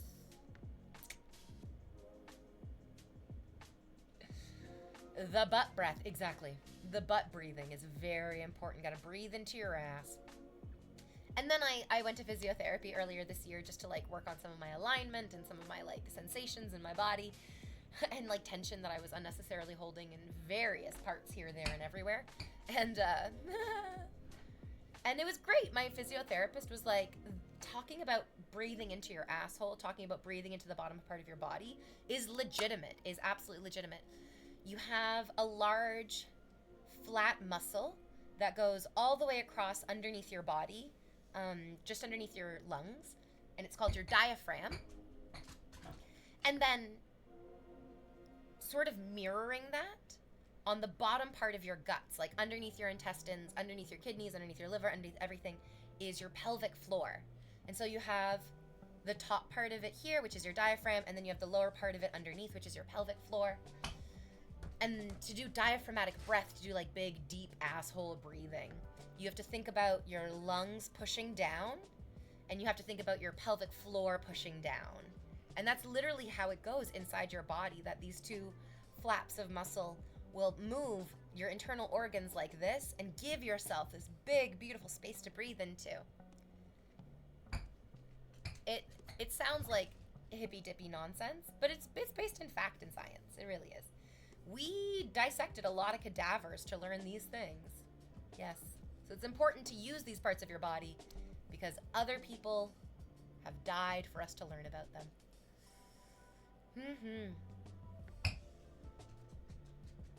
I feel it, says Third Leg Andy. Oh. The penis is the third. I get it. Tell me that you have a small cock without telling me you have a small cock. Third Leg Andy.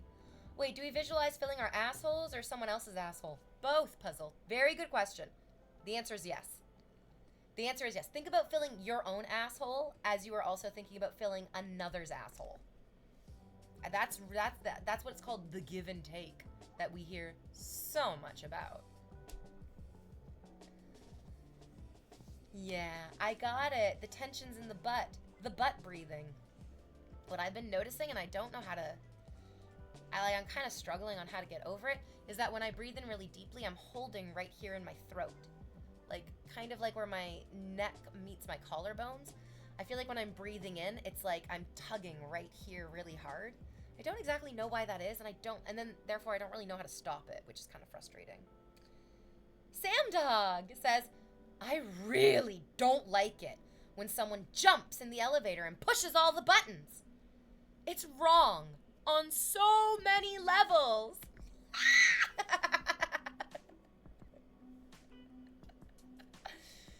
That would be so fun. It's just like a skit. You're waiting in the elevator and someone comes in and pushes all the buttons and you look at them and you go, that's wrong on so many levels. Try neck stretches. Yeah. Like I do lots of, like I don't feel like there's a tightness in my neck constantly that like would help with stretching. It's more of like somewhere in my consciousness, breathing in tightly from my neck became intrinsically linked with like just breathing in general. And so I think I need to like just maybe practice breathing more while focusing really forcefully on like relaxing this part of my body. Maybe like filling it with light or like filling it with ease or breath or I don't know. I don't think it's a flexibility thing. I don't think it's like you're right in that like stretching and breathing is what's going to do that. Yeah, but I've been doing a lot of that. V is a button presser. That's right, not soap. Push your disgusting little button penis back into your stupid, disgusting, greasy body. And I know that pushes your buttons just right, baby. Go get the ball. Good afternoon, Miss V, my dear. Good afternoon. How are you doing? Oh, it's hump day.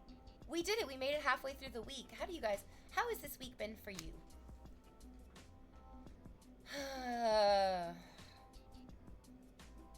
I feel like it's been a great week. But that makes me kind of nervous, you know what I mean? I continuously have this fear of, oh no, things are going well. Well, something terrible must be coming down the line for me then. So it's a little uncomfortable. Moderators, you can just ban this idiot who's been saying nothing contributing to chat and is now just being a toxic, worthless weirdo. Please go fuck yourself. You are worthless, just as your opinion is. It's been a pretty busy week so far. Quite tiresome week, yet satisfying. I love it. I love to hear it. Apparently we have a long weekend. Well, North Country, and we just had a long weekend. Wait, did the Americans' long weekend not match up with the Canadian long weekend? Because we just did it. Ugh, Nutsoap says the buttons are indeed being pressed. Well, then you know what the fuck you have to do then, you idiot. Then push the button. Push it! It was stressful before, but again, just like last week, I presented a project today. And I got max scores on it. Oh my god, congratulations. So decently good. And then Comic-Con is on Saturday. Yay! Oh, Memorial Day is this weekend. Oh, that's interesting. Usually Memorial Day weekend and May 2-4 weekend in Canada are the same, but they aren't this year. That's weird. Wait, are they not the same? Damn, I don't know. That's right, Nutso. You sad, disgusting bastard. You pube-covered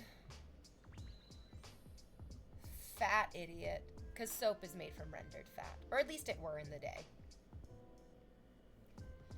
Looking amazing. Have you changed something recently? I started cooking at home more. I started exercising every day, which I feel like is like two really good positive things that you can do for yourself. Two deeply necessary things you absolutely must do for yourself. Yeah. I'm looking forward to the weekend after this busy week. Oh yeah, baby. Oh yeah, baby. I am also looking forward to this weekend. Oh yeah.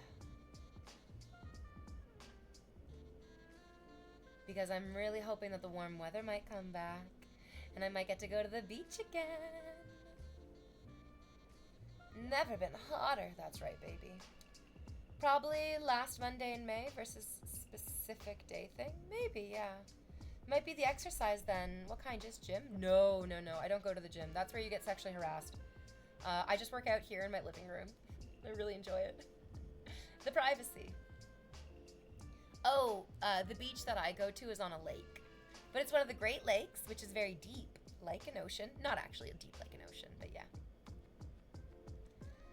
I also get what you're saying. I'm very vigilant for awful shit being around the corner. Too many life experiences with that. Yeah, right, as we get to unlearn those maladaptive coping mechanisms. Because it is a coping mechanism to be hyper-vigilant for the terrible things that are coming down the pipeline. But then it's maladaptive. It doesn't actually help you grow to continuously be catastrophizing, even if it at one point was a beneficial... Yeah, DJ Andy17, I saw you got gifted a sub earlier. It's sunny and hot here today. 40 degrees Celsius. 40 degrees Celsius! Jesus fucking Christ, do you live on the equator? North Countryman asks, have you ever deliberately tried to rock the boat and then spent the next couple days seeing who noticed? No. No. No, I don't like fucking with people. I like making people feel like they got fucked. But I don't want to fuck with people.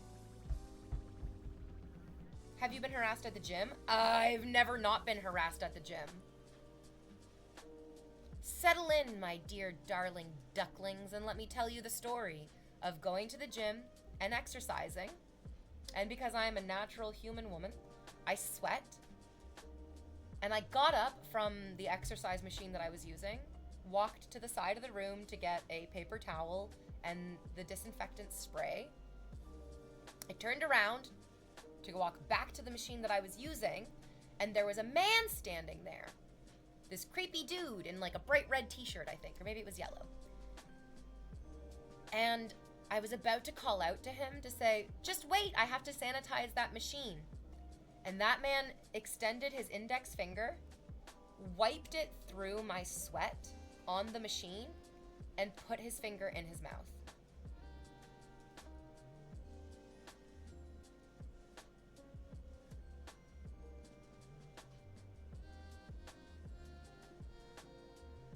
I literally just dropped what I was holding and walked immediately to the front desk of the gym and was like, this guy needs to be banned and I am canceling my gym membership now. Absolutely now. Yeah. Oh, this is my favorite thing. You. Oh, of course. Now, Ritus, do you remember earlier when I was talking about Megan Thee Stallion and how she was shot by some sad flop of an idiot?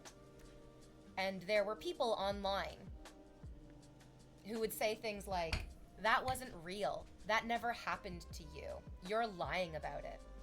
Here, we have an equally brain-dead, disgusting failure of a loser in chat saying, that never happened to you. That never happened to you.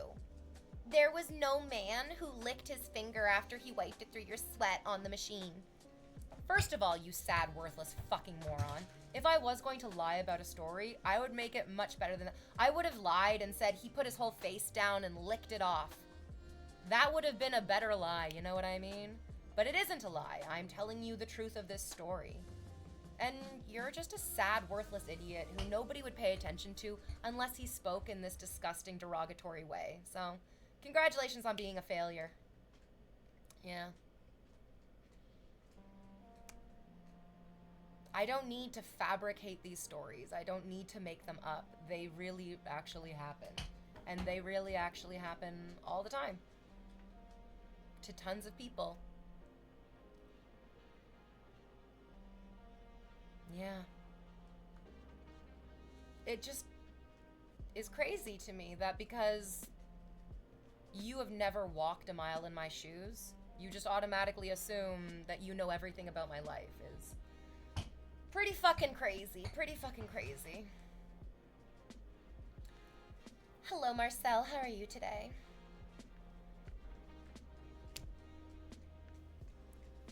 I'll never really understand these people who are like, you were never harassed. That didn't happen. There are gyms that are exclusively female. There are gyms that have exclusively female hours because it is so inescapably prevalent for men to harass women at the gym. And did I make that up? Like, did I go to every gym on the planet and tell them this made-up story and convince them? No, I didn't. No, I did not. These gyms had to enable these circumstances because of the universal lived experience of so many women.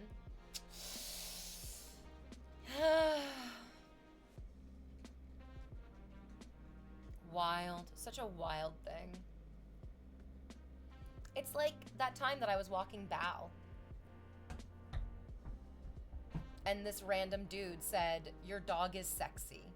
And I was like, what? What did you just say? And then he turned to me and said, "Your dog is sexy, unlike you, whore." I was like, oh. Man, it sounds like you want to make my dog the whore. And I came onto stream and I was like, you guys, I had the weirdest interaction this morning walking my dog.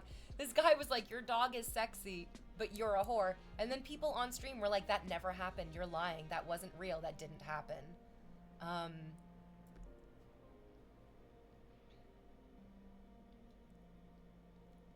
I could never in a million years make that up. It would never occur to me to lie about an old Asian man. Saying that my dog was sexy? It's so fucked up. There's another guy in chat. He's like, "You're making this up. It's all in your head. You just didn't take your meds." Like...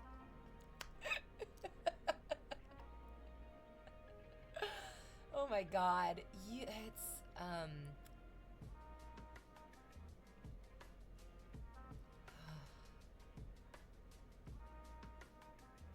I feel bad. I feel bad for all these stupid fucking people. Because... I don't know if it's the truth or if it's just my intuition, which sometimes there's an overlap there and sometimes there isn't. But when I see people writing these comments in chat, number one, how sad, lonely, and pathetic are you to look up my stream, follow my account for 24 hours, just to try to attack me, to try to take me down a peg? It seems like there are a lot of deeply pathetic and sad people online who are insanely desperate to have any sort of sense of control of any situation. And so, like, they're hearing me talk about these uncontrollable, bizarre situations that I'm having, and they're so, in their narrow-minded way, desperate to regain a sense of control by just being like, "I don't think that happened. I don't think that was real. I think you're just making this up and lying." Mic check 1, 2. So we're gonna ban you because you're an idiot. But I'm gonna explain to you why you're an idiot. It doesn't matter what I was wearing. It doesn't matter if I was wearing this out and about in public, this whorish dress. That doesn't make you a whore. It really doesn't. It really doesn't. Bootlicking for millionaires and billionaires, that makes you a whore. Absolutely. But anyways, please go fuck yourself. Yeah. Optimize, we're probably gonna ban you as well because having you scream my own words back at me is not an enjoyable part of conversation. Guys are weird when they're alone with guys. I can't imagine being alone with a woman. Yeah, awesome sauce. Yeah. Yep. They just wrote that to make you insult them.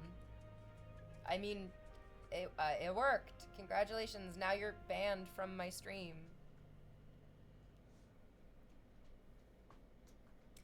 Chat, today's topic is not gaslighting the streamer about their own life experiences. Please fuck off.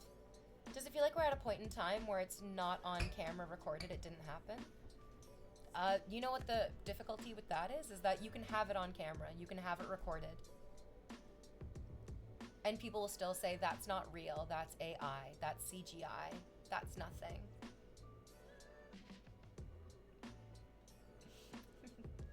Yeah, these men complain about whatever women say or do, and then they wonder why women won't talk to them. Exactly. It's just, the reality is that for many of those sad losers, they will never be able to have the innate skill or talent to engage in a happy conversation. Like, these guys that we're banning right now because they're just being stupid and loud and annoying, they can't be any other way.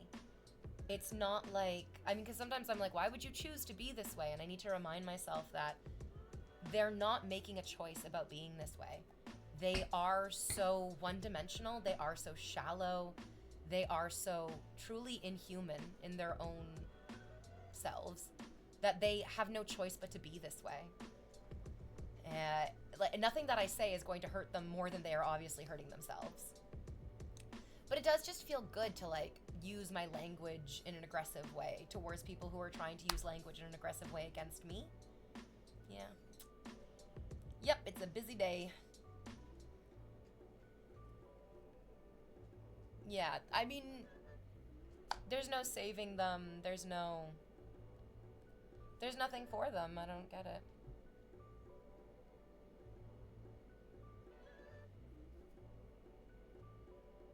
Yeah. It's just life. The sad reality is that most of those people who are behaving in that way are, whether they know it or not, suffering from really debilitating mental illnesses that will create a huge degradation in their overall quality of life. Unlike Kuzenbird, whose degradation and destruction of quality of life will come at my hand. Yes, I'm gonna fucking wreck you, you sad idiot. Oh yeah, you can do your best to impress, but I will always be disappointed in you, Kuzenbird. Only 5 gifted subs? What a sad fucking display of sympatory weakness. Ugh, not even double digits. Also, I don't mind it being a busy day. It makes me really feel the helpfulness. Rightus, you're holding it all together, my love. Couldn't do this without you. Couldn't do it without you. Because not only does Rightus, like, remove the bad comments. That's right, Kuzenbird. Slightly better. Now at least we're in the proper number of digits. It's a good start, I guess. A good start for... God, and... Why weren't you here earlier? Where were you at the beginning of stream, you sad, worthless idiot? Rightus also, like, Rightus not only, like, takes out the trash and, like, negates the weird bad comments, but Rightus is also contributing to the conversation at the same time and, like, I don't know, giving me food for thought. Oh, I love it. Owie, Game Sharter says, this is an amazing phenomenon to witness. It's unusual. It's like watching a crocodile brush its teeth. Yes. It's not like that at all. I don't know why I said that, but I did. I can't unsay it.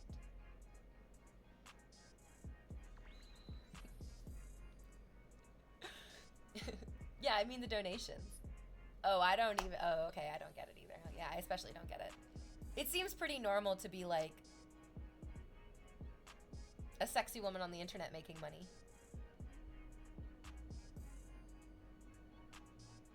And me just being like an aggressive, mean bitch. Well, that's just Invader V.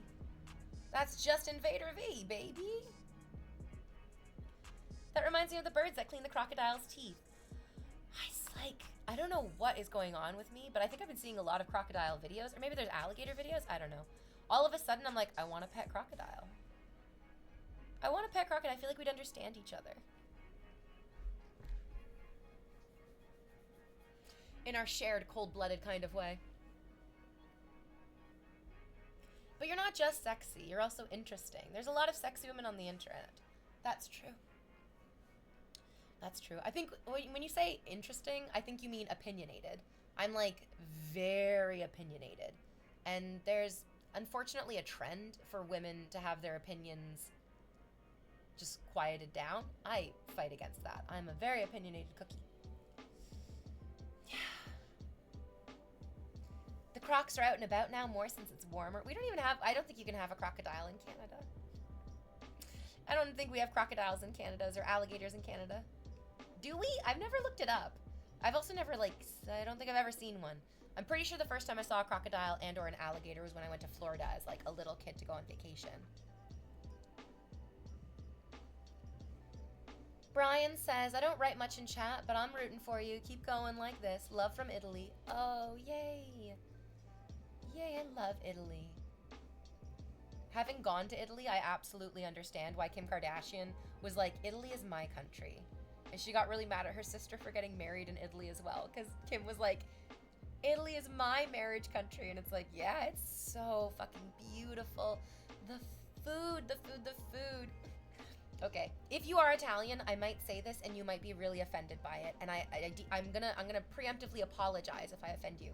But when I was in Italy a few years ago, we went to just like a regular, all the restaurants are so good. You know this, I don't have to tell you this. We went to the restaurant and I ordered their saffron risotto. Because I was like, it sounds so good. And like saffron risotto is fucking amazing. It's not something that I would normally get. Like if I saw saffron risotto on a menu in Toronto, Ontario, Canada, I'd be like, it's probably not real saffron and whatever. I got the saffron risotto. They brought it to the table. I took a bite.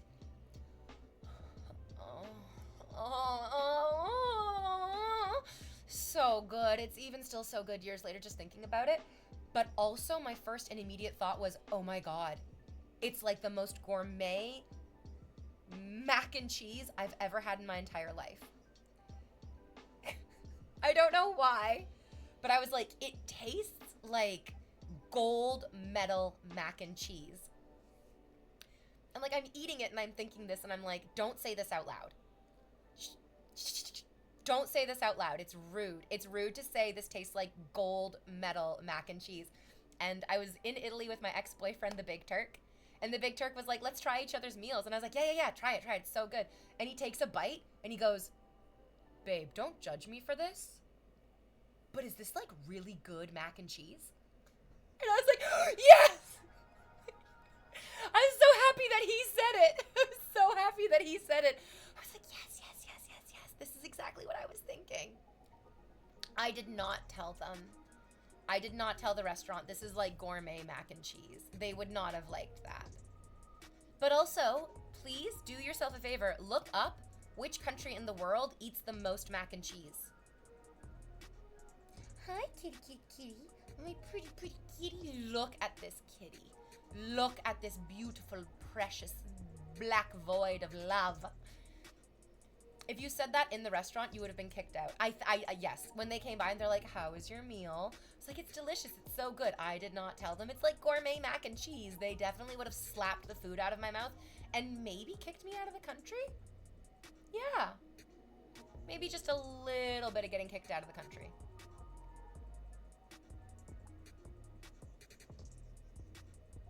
But I kept it to myself.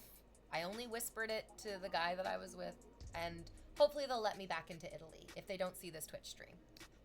Hello, my sweet kitty. Oh, It was so nice. So usually the kitty cat sleeps like on the couch in the living room.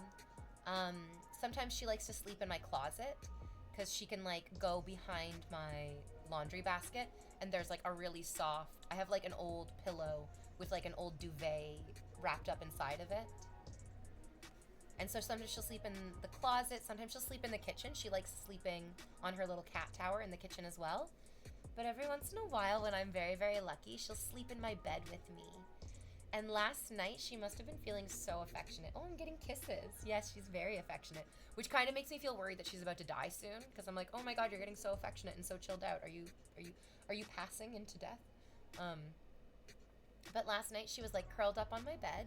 And you know, with cats, sometimes when you get close to them or you try to cuddle up with them, they'll just be like, no, this is not what's happening. And they'll get up and they'll walk away. It happens all the time. Or even if you just like move or shift slightly, they'll be like, I'm out of here, motherfucker. But like, she let me pull the covers back. She let me get into bed. She let me wrap my hands around her. And she let me fall asleep with my face buried into her fur. And did you know, I just learned this the other day. Did you know that cats' saliva has special properties to it that removes their scent? It's why cats often smell really, really good. My cat smells insanely good all the time. I've never had to give her a bath. She's a very good smelling kitty cat. And it's because of their like hunter genetics. Because cats are like, if you smell like a cat, then birds are gonna learn the smell of cat and they're gonna be afraid of you. So cats will remove all trace of their scents by cleaning themselves with their saliva. I thought that was really neat. And so I love burying my face in her fur and just falling asleep. It was so sweet. And then I had really crazy dreams last night. Get this. I dreamt that I was in a house that I'd never been in before. There were like a lot of different things going on here, there, and everywhere. There's like a lot of different elements to the dream. There was like a part where I was trying to pack up my stuff so I could leave. There was a part where there was like a group of girls who were being mean to me. And in my dream, I felt really proud of myself. I like stood up to them and was like, go ahead and talk your shit, bitches. It's just making you have a shitty mouth. It's like, yeah, fuck yeah. And then there was a part of my dream where like me and this guy, I don't know who this guy was. I was like, hey, I want to show you something really cool. And I took him into this room where there was like, I don't know, like the ceiling was leaking. All of my dreams take place in the post-apocalyptic world. So like there's always like water leaking from the ceiling and like plants and debris scattered about the room. And I took this guy into this room where there was a tarp, like one of those like traditional blue tarps laid out on the ground. And I like was clearing off the stuff from the tarp. I was like, there's like some water on the tarp. There's like some leaves and debris on the tarp. And then I was like, come sit down on the tarp with me. And he was like, okay. And I got him to sit down on the tarp and I sat down on the tarp. And then I reached over and I pushed this button, this like crystal button. This is a dream, guys, not real. I pushed this crystal button and all of a sudden the tarp started flying and it was like a magic carpet tarp. And I got to fly around on this magic carpet tarp with this dude. And it was good because as soon as we started flying, it's like a tarp it's like hard, heavy plastic. So like all the water got pushed off. But it was so fun. If you guys have never flown in a dream, oh my God, you gotta like work on your ability to, what's it called when you control the dreams? Oh, he's very desperate to simp for me. Oh yeah, very desperate to simp. Lucid dreaming. Thank you so much. That's the word that I was looking for. Thank you. Yes, the lucid dreaming.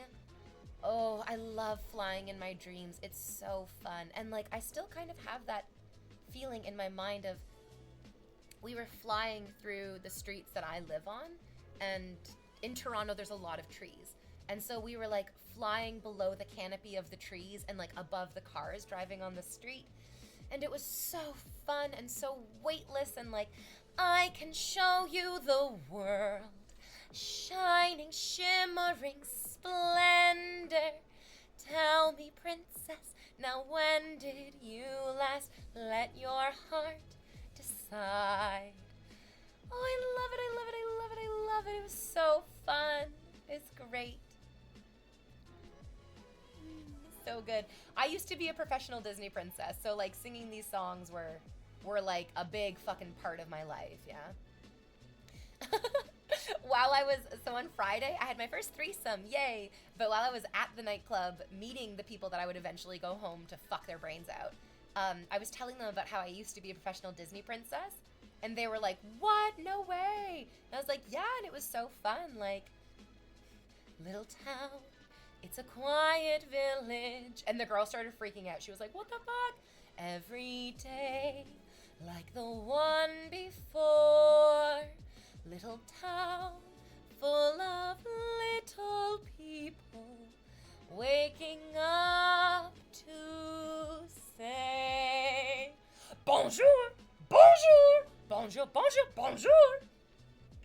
And they were like, oh my god, you sound just like the princess. And I was like, fuck yes, I sound just like the princess. That's how I made my money. Z says, what's your opinion on parasocial relationships? There's lots of different kinds of parasocial relationships. I will continuously be deeply uncomfortable with people who overstep my personal boundaries. Fucking hate that. Do not like it. But I also really love the unique, expansive, not geo-locked community that we all have. Like, I really like it. I think it's great. My friend always talks about his dreams, but I almost never have them. Awesome Sauce, you do have dreams. You're dreaming like fucking crazy every single night. We all are. Unless you're smoking a fuck ton of weed, that can prevent you from entering into REM sleep and getting into your dreams. But Awesome Sauce, do you know what you need to do? You get a journal, you get a book and a pen, and you put it right next to your, like literally right next to your bed. And the first thing you do in the morning, instead of grabbing your phone and opening my Instagram to jerk yourself off, is you grab the journal and you just start writing your stream of consciousness. You just start writing whatever, like just whatever you're thinking about, just put it on the page, do a full page of it. And that's the first step to beginning to remember your dreams. What? Yes, Kuzenbert. I was going to say you should do more so that you're on the leaderboard, but I didn't want to waste my fucking breath on your disgusting actions. I just trusted that you would get your shit together enough to do the right thing. Good for me. Good for me. I have maybe like 5 that I've remembered even in the morning before I've smoked my weed. Just start journaling your thoughts and your feelings, and then it'll start training your brain to remember your dreams better. I'm not like entirely sure what the fucking science behind it is, but that's how I've heard people do it. Nutsoap says, not visiting your Instagram in the morning would fuck my whole day up. Sorry, so what I heard is I need to find your account and block you because you haven't been gifting me subs. Yes. I believe that is the translation of your worthless simpy words. Very good. Very good. Excellent. I'm glad that we've established this. Oh, I'm such a bitch. It feels good. It feels good to be the bitch. Yeah. Oh, I gotta figure out dinner tonight. I feel like I'm low on... That's right, nut soap. I feel like I'm low on nut soap. No. I feel like I'm low on, like, protein. Do any of you guys have any protein for me? I feel like I'm low on protein, but then I'm also like, does that mean that... Because I'm like, I don't feel like I have any, like, meats or stuff. I have a spread of... Oh, my God. Where the fuck have you been, Adoran? 12 months of you simping over me, and yet I have seen barely hide nor hair of you. Disappointment unbounded. Even when I wake up, there's nothing to remember. Maybe once every year I'll remember a flash of a dream. That's the thing, Awesome Sauce. That's the thing. When you start writing the journal, you're not trying to write down your memories of the dream. You're trying to write your stream of consciousness. And beginning with your stream of consciousness will begin the process of like sort of like flexing and exercising that muscle of remembrance. Babe, you don't need to take my word for it. You can just Google this shit as well. Like, you can Google, how can I remember my dreams? And then there's going to be like a ton of different ways that you can do it. But I love it. I love being able to remember my dreams. I think it makes me kind of feel like I have another day between the day, if that makes sense. Occasionally I'll have like such an intense, overwhelming dream that I'll feel like I didn't even get any sleep because I was working so hard. But overall, I really value being able to remember my dreams. I've been noticing the older I get, the more they're telling me things about what I'm trying to work out or what I'm trying to ignore. There's a lot of that, yeah. Are you from Tennessee? Because you're the only 10 I see. Broken Youth! Broken Youth! That's such an old pickup line. Yeah, that can be trained a little bit.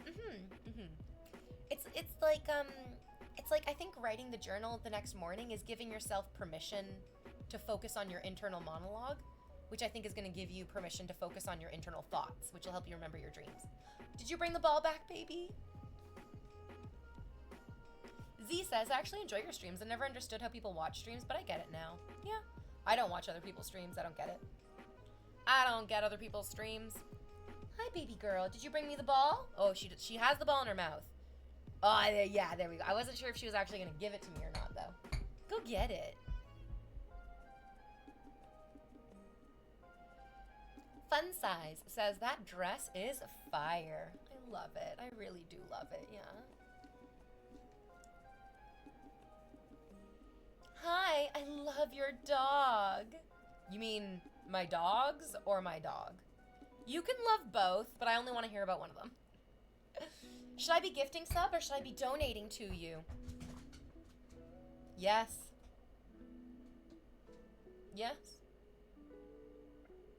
Yes. That's the answer every time. Yes. There's so many Brians in chat. There's literally Brian on Brian action.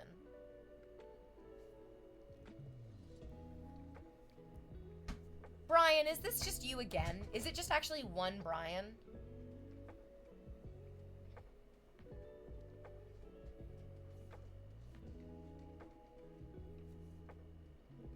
Yes, it's literally just the same Brian over and over and over again.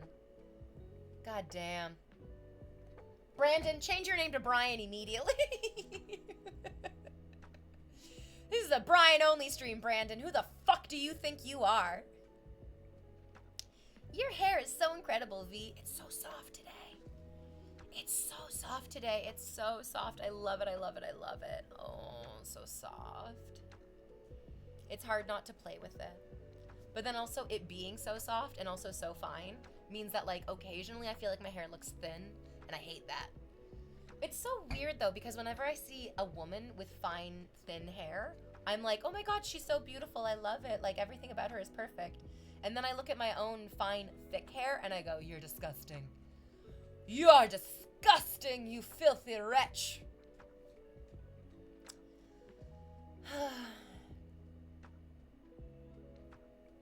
Hi, Val. You're so silly.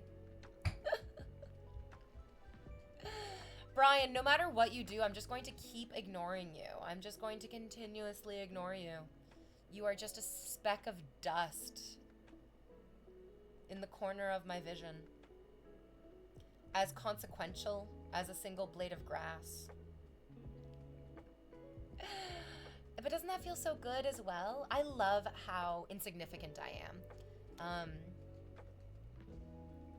Oh yeah, perfect time to ignore Brian. It's time for a break. Okay, I'll tell you my insignificant story, my like sense of my own insignificance story after break. BRB.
Oh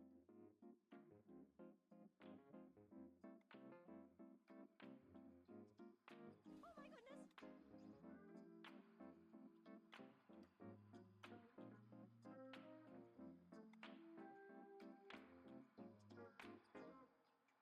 Oh my goodness!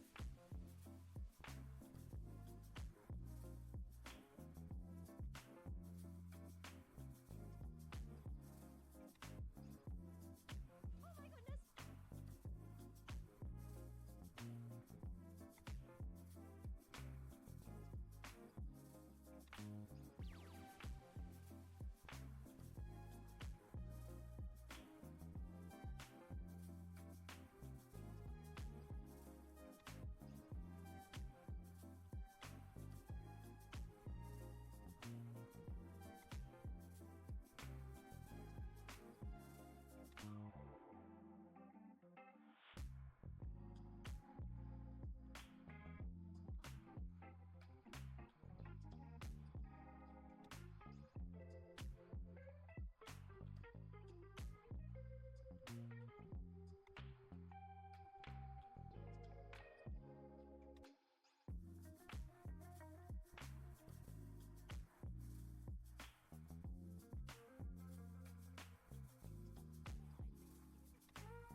I'm back.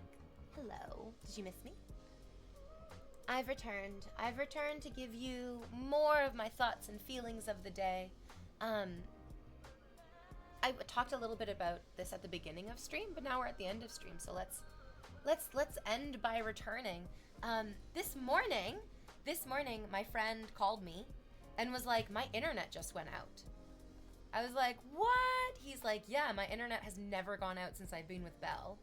And my internet just went out. And I was like, that's crazy, man, that's crazy. And then I, on my phone, like opened just to see. And I was like, my internet is out too.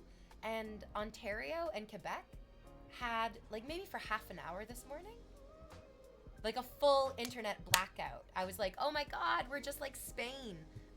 Spain and Portugal recently had like an internet blackout. They had like a power outage as well. And in my mind, I was like, it's Russia. It's Russia. My friend was also like, oh, they're disrupting the lines of communication. This is the first step before an invasion. It's like, oh God, the Americans are invading. The Americans are invading. Hello, says the right hand. This is my first time here. Your username is the right hand, and you just entered Invader V stream. The only thing that right hand is going to be doing in the next fucking 7 years is jerking off. Sorry for what your life was before. Yeah, I was there on holiday at that time. Oh, just like a couple weeks ago when it happened. To be honest, the Russians have been cutting cables in our sea waters. Oh, damn. Kusenbird, communication disruptions can only mean one thing. Invasion. Exactly. They're cutting the lines of communication so they can come on in. But then also, I have a friend who's in the American military, and I love him so much. Oh my God, he's so hot. He's so hot, and it kills me that I can't actually go fuck his brains out because he lives in the States. And I don't want to go to the States. But anyways, he's super duper hot. He works in the military. And when Donald Trump started talking about this like 51st state stuff, I went to him and I DM'd him and I was like, babe, I need you to do me a favor. I need you to make sure that if you invade, you are right at the front of the line and that you get to me first so that I am not taken by some weird, lowly foot soldiers. And my friend was like, yeah, babe, no worries. I definitely outrank everyone who would be invading. And I was like, wait, what? Wait, what? What do you mean? What?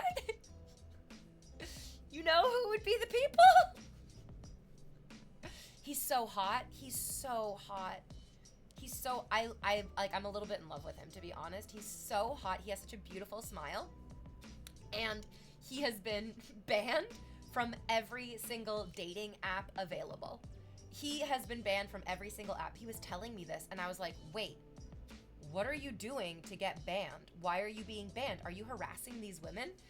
And he was like, I'm just being myself. He's like, my sense of humor isn't like everybody's sense of humor. And I was like, you need to give me an example because maybe your sense of humor is not my sense of humor. And he told me that. So you guys see how there's a little cutout in this dress? What he was doing is he would take pictures of girls from their dating profiles that he matched with. And the one that he sent me was similar to this. This girl had a dress that had a bunch of different cutouts in it. And he went into MS Paint and he drew a face in the negative space of her dress's cutouts and sent it back to her. She did not like that. And she did not like that. She was not a fan of it. She reported him and got him banned. He was also telling me that like sometimes he'll make jokes about the girls' names. And then he's like, you should never joke about a girl's name. Number one, they've probably already heard it. And number two, they're just going to take it as harassment.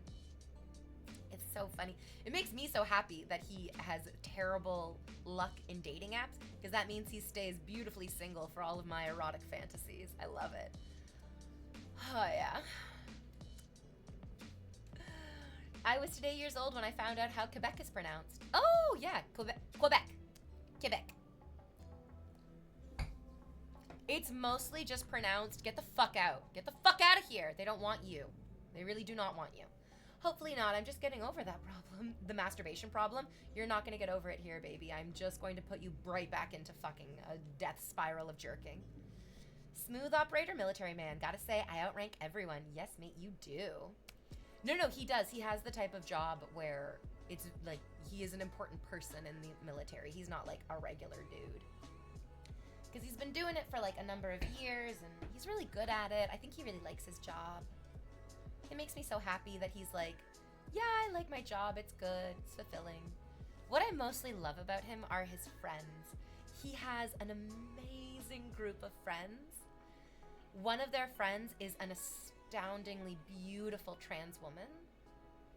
And it makes me so happy that even within his friend group, his friend was able to be like, I'm a trans woman. And his entire friend group, who seem like big muscular dudes, were all like, and you're fucking gorgeous and we love you. It makes me so happy. Him and his beautiful group of friends, they do so much fun stuff together too. Like he's always going to like Las Vegas for somebody's birthday, or like they went to New Orleans for another friend's birthday. And in New Orleans, they have like a red dress day, and they all wore red dresses. Like even the guys wore red dresses. I thought it was so sweet and so wonderful. I'm a big fan of like masculine men who are also very like willing to play with their femininity. Who is she talking about? Oh, just a friend of mine, just like a guy that I met through the internet and became friends with. And sometimes I fantasize about fucking his brains out, yeah.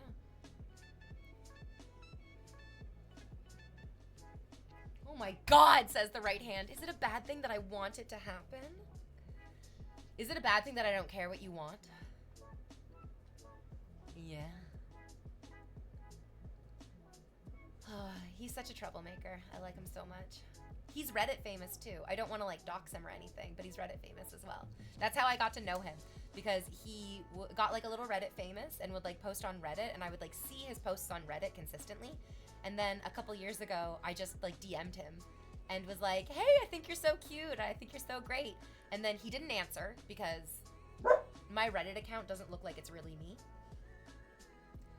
And then I wrote a note with his username in it, and I was like, hey, your username, I'm real, I'm not a bot, I'm not a boy, I'm not trying to sell you my OnlyFans, but you should subscribe to my Patreon. You, not him. I just want to talk with you. And then he messaged me right away. He was like, oh my God, you're so beautiful. I like talking to you so much. I was like, yay! Yay, new friend. So fun. Yay, new friend, so fun. I have a question for you guys. I need you to help me. I need you to pull me back from the ledge because I'm on the ledge. Do you ever play a video game and then look at the online community and then get really angry because it seems like everyone else is getting super lucky in that game except for you? I understand it's like a confirmation bias because really lucky individual posts online get boosted to the top regularly, so it makes it seem like everybody is catching so many shiny Pokemon. Everybody is catching so many shiny Pokemon. And yes, I caught that one shiny Ghastly. Yep, it's for Pokemon. It's always it's just always Pokemon. And it's always Pokemon. And when you feel this fucking frustration, it's because you're playing Pokemon. Doesn't matter what Pokemon game you're playing, but you're playing it and you're frustrated. Oh my God. I just, like, while I was on my break, I just, like, whipped open Reddit just to take a peek. And the first post was, here is my shiny Alpha Lopunny. And shiny Alpha Lopunny is pink. It's pink. It's my favorite color. I want a shiny Alpha Lopunny. I want a pink shiny Alpha Lopunny. Because my Pokemon team in Pokemon Arceus right now, Arceus, is kind of like a fairy-centric team.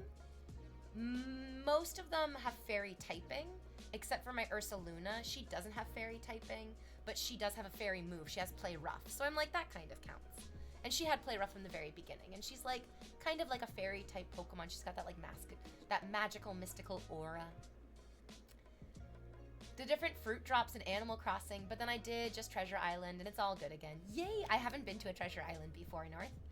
I've only seen 2 shinies. The first one, I sat up quick, my phone fell off my chest, and I hit run on my 3DS. Ah, no! No! Awesome sauce, oh my God, that's That's so unlucky. Crazy Gabe says, I don't get why the chat is in slow mode. It's not like people can write fast with only one hand. Babe, you'd be surprised. Babe, you'd be surprised. Some of these fuckers spend all day typing with one hand. Twitch is making me want to open my wallet again. The right hand, don't do it. Don't do it.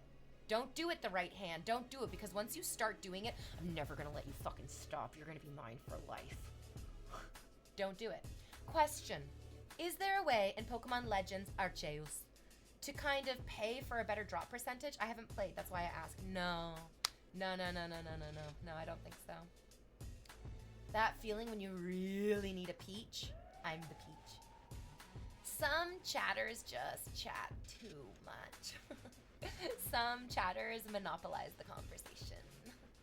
So they're just lucky bastards. So in Pokemon Legends Arceus, if you complete the Pokédex, if you totally finish the Pokédex, if you get every single Pokemon to like 10 research points, I think you can be awarded the Shiny Charm.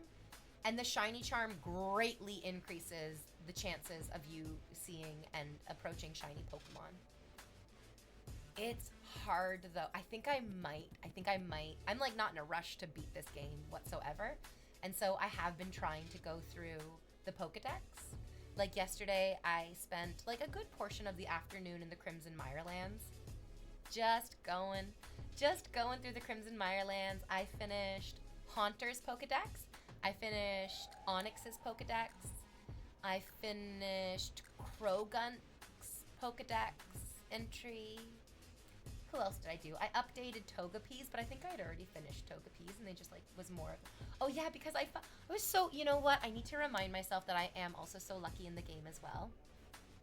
That like I found a little sleeping baby Togepi. You guys, also in a space-time distortion, which people are often like, we shouldn't call them by the abbreviated name. In Pokemon Legends Arceus, there's space-time distortions, but space-time distortions abbreviated as STD.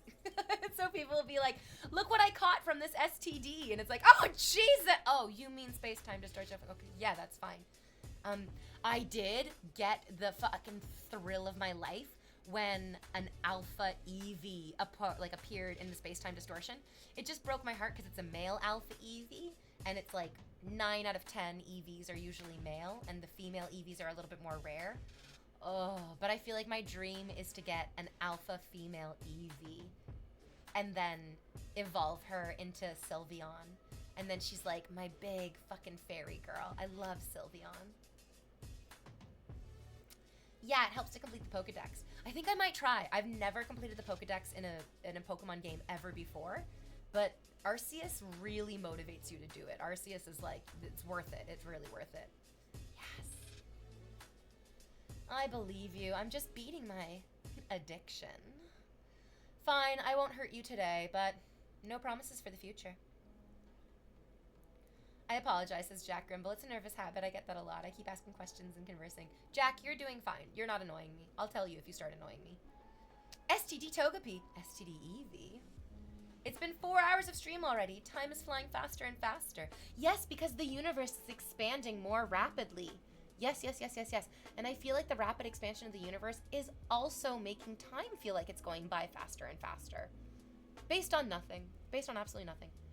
Okay, I'm all done my stream today, guys. Thank you so much for spending the day with me. I'm so grateful that I got to stream today because it seemed kind of touch and go there in the morning whether the internet was going to work or not.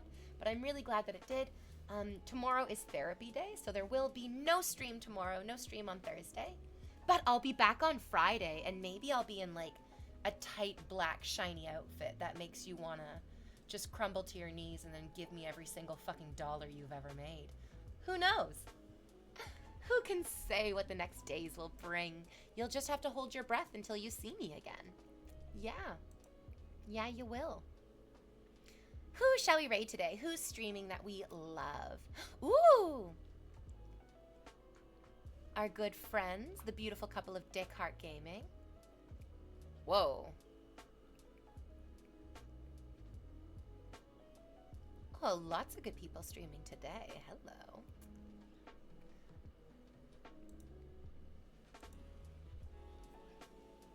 Gonna send you off to a sweet, beautiful couple. They're very talented, and they deserve all of your love and praise, my dears. Thank you so much for spending the day with me. I had a great time streaming with you, and I hope you had a great time watching. I'll see you guys on Friday. Bye, everyone. Bye, bye, bye.